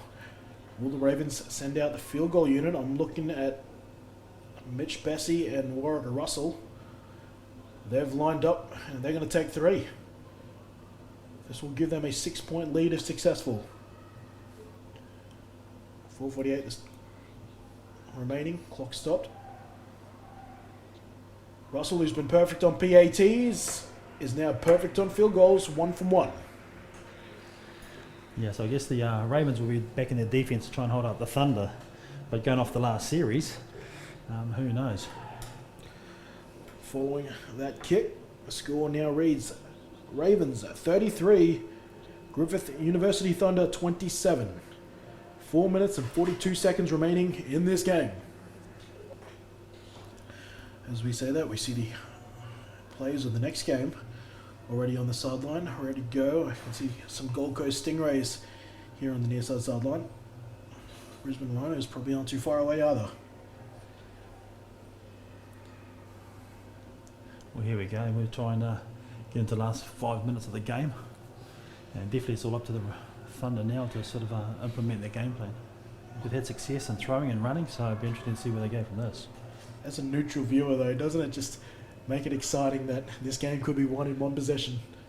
And this time, Basie's getting cute with it. Not only hitting out the back of the end zone, he's hitting posts now. What could be really exciting is that if the Thunder do score, it's going to come down to that point after. Which, as we've seen, whilst, I mean, we've got to give him credit. He's missed one, and it was blocked. It wasn't a miss, it was blocked. So, but still, the drama is there. 33 plays 27. A few ticks under 5 remaining here in the fourth. Who would have thought it would come down to a kick, maybe? Possibly. Well, I can't help but recall our call saying that. Is it going to be the first kick and a miss a kick? Corwin rolling out to the right. He's got Pope open. He'll throw to Pope. And Pope takes it out of bounds around the 37-yard line. Yeah, that was really strange. Chris Clark basically marking on 2 receivers. So I know it's good. It's just not that good. Well, clearly the Ravens playing some sort of zone defense. And Liam Reeves underneath though. Especially when the Ravens know that they're throwing shallow as well. They're not throwing deep downfield. I think they're more than happy to methodically move their way downfield, the Thunder. Plenty of time. Darty now with a carry. Darty squirts through the middle. Darty's got a first down and more. He's down all the way to the Raven 35. And that's where it showed up, sitting in that zone. They just didn't pick up on that run. Nice blocking on the line. The left side of the line there, giving him all the space he needed to shoot through for the first. Like you said earlier, Kenny, Darty's had a pretty quiet game from his comparisons. But he's had some key runs. There's a couple of. It's been few and far between, but you can certainly recall some first down runs by him. Play action pass this time. Corwin under pressure, throws to the sideline. I think that's Pope who can't bring it in. Sorry, Moody. Leon Moody with the drop. So they're starting to probe different parts of the field at the moment. So they've still got plenty of time to come back and score as well. So I guess they've got to be mindful how much time they leave on the clock also. Of course. Too many things to think about. That's why I'm glad I'm not a quarterback. Or a head coach. Doesn't matter. 2nd down and 10. Thunder on the Ravens 35. Deep drop by Corwin. Throws short to Pope. Pope on O'Day. And Pope will get this to the 30-yard line. 5-yard pickup on 2nd down. Yeah, nice and reliable on the outside again. Nice safe throws. Pope's got to be double-digit catches by now. I haven't been keeping count, admittedly, but Yeah, he's been the go-to guy for a little bit on the field.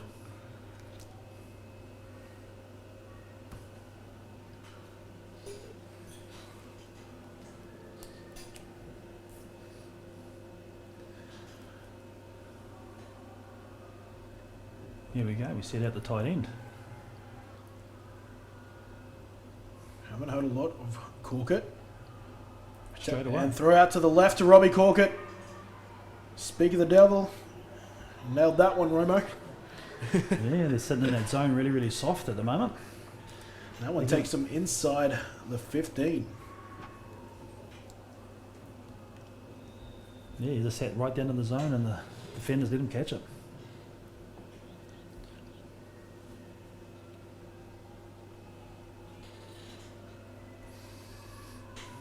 Corwin taking him on a drive today. 4 touchdowns to his name. 2 through the air, 2 to the ground. Both touchdowns through the air to Leon Moody. Shown blitz. They send 5 the Ravens. Corwin forced to cut back, throws, gets rid of it. Flags down at the 25. Corey Jones now on an offense. A couple of players slow to get up, but it's been a long, tough game, so you don't blame them for taking an extra few seconds on the ground.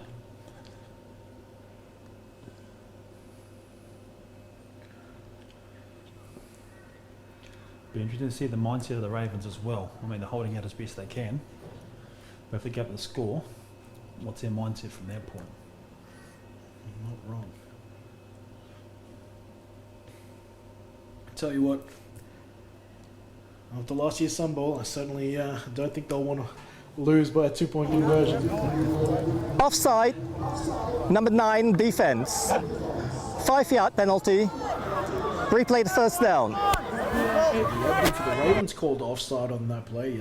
Sunshine Coast native, former Spartan. Obviously the men's Spartan teams folded this year, couldn't get a team together, so him and Warwick Russell make the long trek down to Birdtown to play for the Ravens this year. So there's a couple of hometown favourites here. Darty, no, it's Corwin, he keeps it. He's broken the first tackle, he's wrestled his way inside the 5 and will be down to about 3 yards out from the end zone. And I think he's actually picked up the first down as well, which is more critical, gives them enough time with the ball as well on the goal line. Exactly right. Though it's interesting, when you've got a situation where your first down marker is like inside the 5, you almost consider taking it just short of that, so you kind of actually have a few extra downs to play with. Yeah, that's right. Yeah, especially with the time on the clock as well. We know that one good pass can get a score. Well, where is the timer gone? We are just outside the 2-minute warning. Well, it's been a tough battle. Both teams have played really well. Actually, I'm surprised. I don't know. I'm not sure why the clock has stopped. That's surely the 2-minute warning there.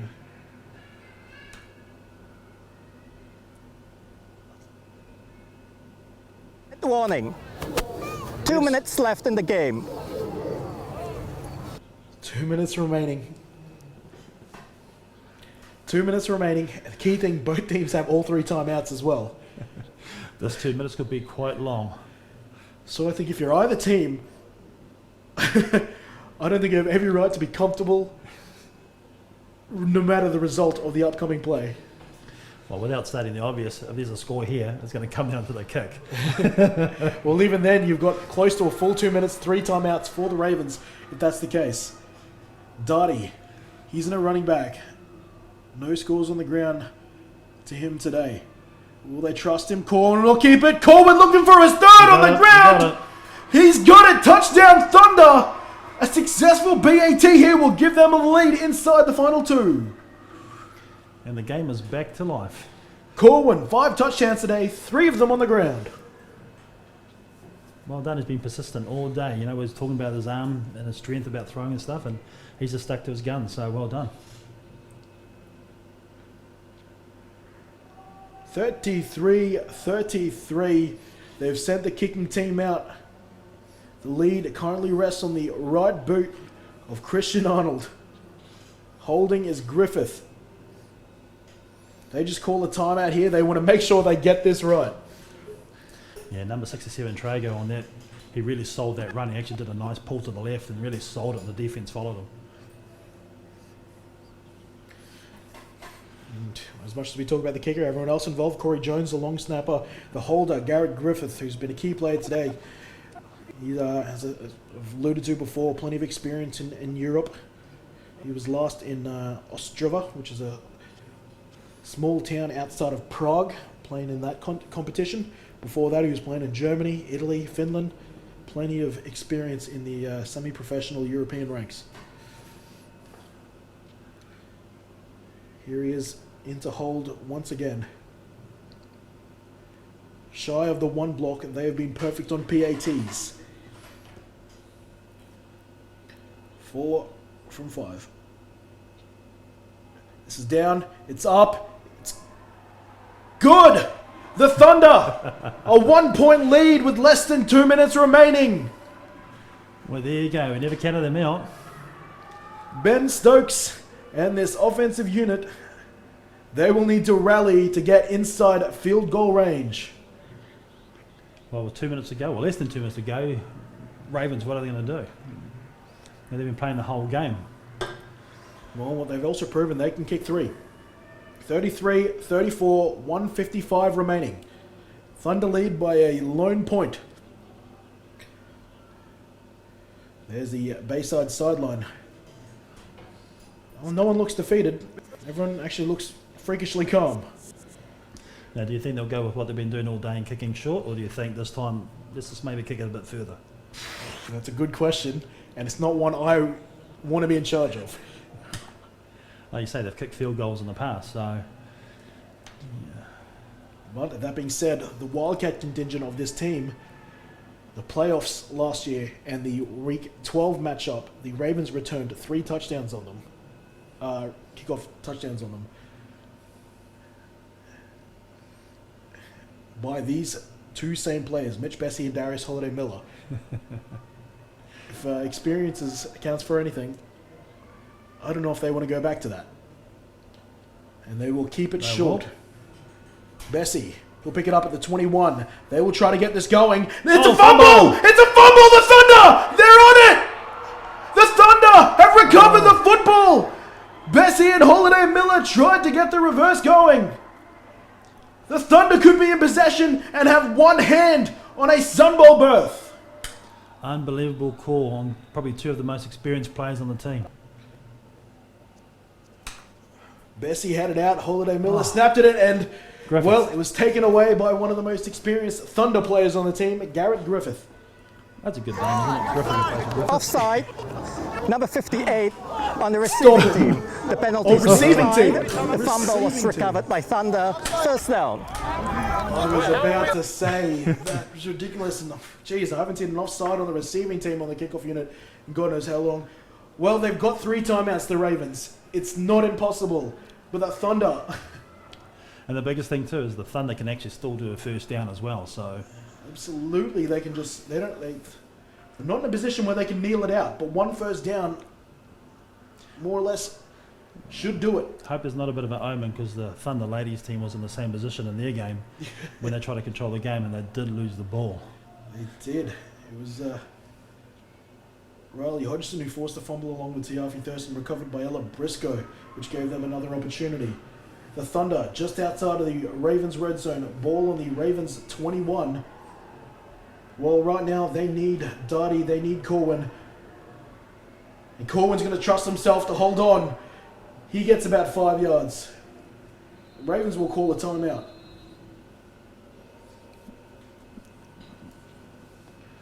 That's their first of 3. That's a pretty good incisive run on first down, though. Absolutely, and it's just a good call as well. You know, just control the ball. Got momentum.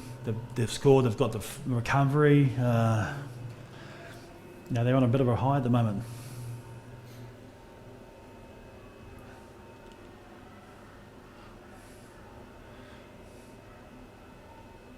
Just confirming that was a timeout to the Ravens. That was a 6-yard gain by Thomas Corwin on first down. You know, Kenny, we've alluded to it all day today about it's just going to be that one little player, that one little incident that sort of dictates this game, and both teams have had those incidences. Ravens, they need a huge play here. They're coming heavy on the line. They've got 5 down linemen. They can use some trickery. Corwin has made another good gash into the line. This might be a first down.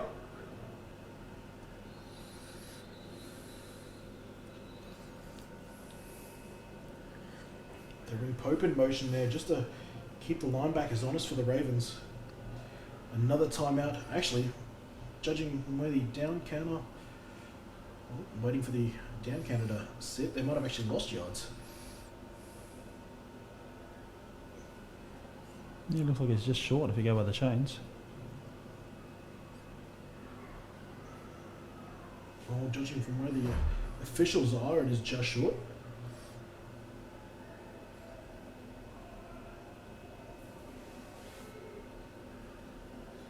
Well, one thing we haven't seen today is a measure. I haven't seen that all season. We've talked about it in the first game. Bring it back, get the credit card while you're at it. Make sure the chain is taut as possible. I don't know if we can get a shot of the Here they go, first measure of the season. chain there. I think we might be getting a measure. I'm going to get it. Called for it. I'm going to get it. So what they're doing, they're bringing the chains out. They've established where the chains need to be. They need any part of the football to be past the down marker. And they'll need to pull it tight. And right now it looks in favour of Bayside.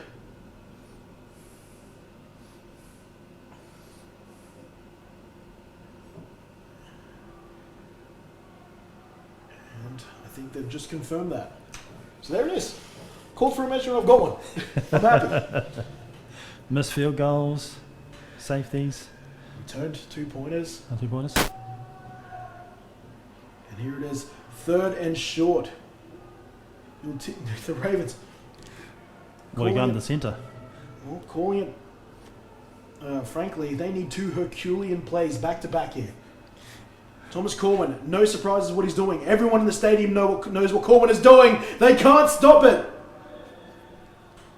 Corwin might have just sent the Thunder to their first ever Sun Bowl. And that's the thing too. No one was under the illusion that they weren't going to do that. But knowing it and then trying to stop it. So first two down different of things. Thunder, the Ravens, they take their final timeout. Short of a disastrous blow up here. This is the Thunder's game to lose. Well, that's it. The Thunder actually don't need a score. They can take the victory formation at the moment. I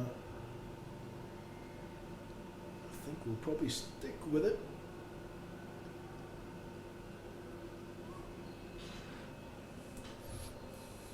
Tommy Corwin here is just probably rounding his troops up, saying nothing silly here. We know exactly what to do. I've just got to take a knee. And then you got Pope out the back doing celebrations. So, oh, yep. We've seen Yep, the here we go. knee. Victory formation. Victory formation here. It is. It's first down. There's nothing the Ravens can do about it. And now we're just going to count down the seconds. All 1 minute 17 of it left in this game. The Ravens sideline under no illusions of what the reality is now. Chris Pope, he's at the 25 dancing up a storm. He's ready to play for some silverware. And I'm sure it's tough on the Ravens as well. You know, to take a loss in any game is hard, but a loss in a knockout semi-final by 1 point as well. Well, let's try to get some sort of wrap up here. Easy to say MVP. It's going to be the man throwing the football. Has to be. Has to be. 5 touchdowns accounted for on the day, including the key first down. He takes the final knee of the game, hands the ball to Mark Louis. We've still got 30 seconds, unfortunately. Here you go. They've started Helmets shaking. off, handshakes happening. Just under 18 seconds now. Everything is academic from here. There's Tristan back. Overcame a hard day to make key plays when he needed it. And there it is! The Griffith University Thunder are heading to their first Sun Bowl! What a game, guys. What a game. 34 points to 33. It PAT the difference between these two teams. Coach, gosh, we wanted some great games today between the women's game, between this game. We've gotten everything we'd hoped playoff games would be. Absolutely, and that's it. Football's alive and well in southeast Queensland. So, geez, give us some general thoughts. At times we thought the Ravens they had a 10-point lead at some point during the second half. They had momentum. They were moving, a quick strike by the Thunder, and it was back on. Yeah, I felt both teams had ebbs and flows. That some had momentum and not. The penalties really hurt both teams. It was really where they could sort of get on top of that. I actually thought the Ravens had a little bit more momentum, a little bit of stability in them. But credit to the Thunder and the coaching staff over there and their captains, because, I mean, when things looked down and out and they were behind, they sort of stood up and, you know, got another gear into the team. So well done on them. But also to the Ravens as getting us this far in the season as well. Well, the Ravens, they were the challengers in the Sun Bowl last year. They will need to settle for a playoff runners-up here. A fantastic showing by both of these two teams. One team had to win. In this case, it is the Griffith Uni Thunder making their very first Sun Bowl berth. Kenny Andres have been joined fantastically by Coach August Matene on calling a fantastic game. We've got the next game coming up at 5:45, where it is the undefeated, #1 ranked Brisbane Rhinos taking on the Gold Coast Stingrays, hoping to be the Cinderella story of this playoff picture. I'm Kenny Andres. Look forward to your company then. Thank you for joining us. Stick with us. More GQ action upcoming at 5:45. Get him up. Get him up, get him up. Funny how you choose and pick your battles, dude. Keep saying you #1, but I'm on top. Yo, it's done. Dropping styles like napalm. Fake rappers think they so strong. Verses full of hype and always ready for a fight. Spontaneous, magnanimous, cause they can't get close enough to run with us. If you want to battle, get it hard, get it raw. No emotions, I shake you until your chains fall off. What? Large, in charge, I set the bar high. You running with the big boys now. Get up, don't cry.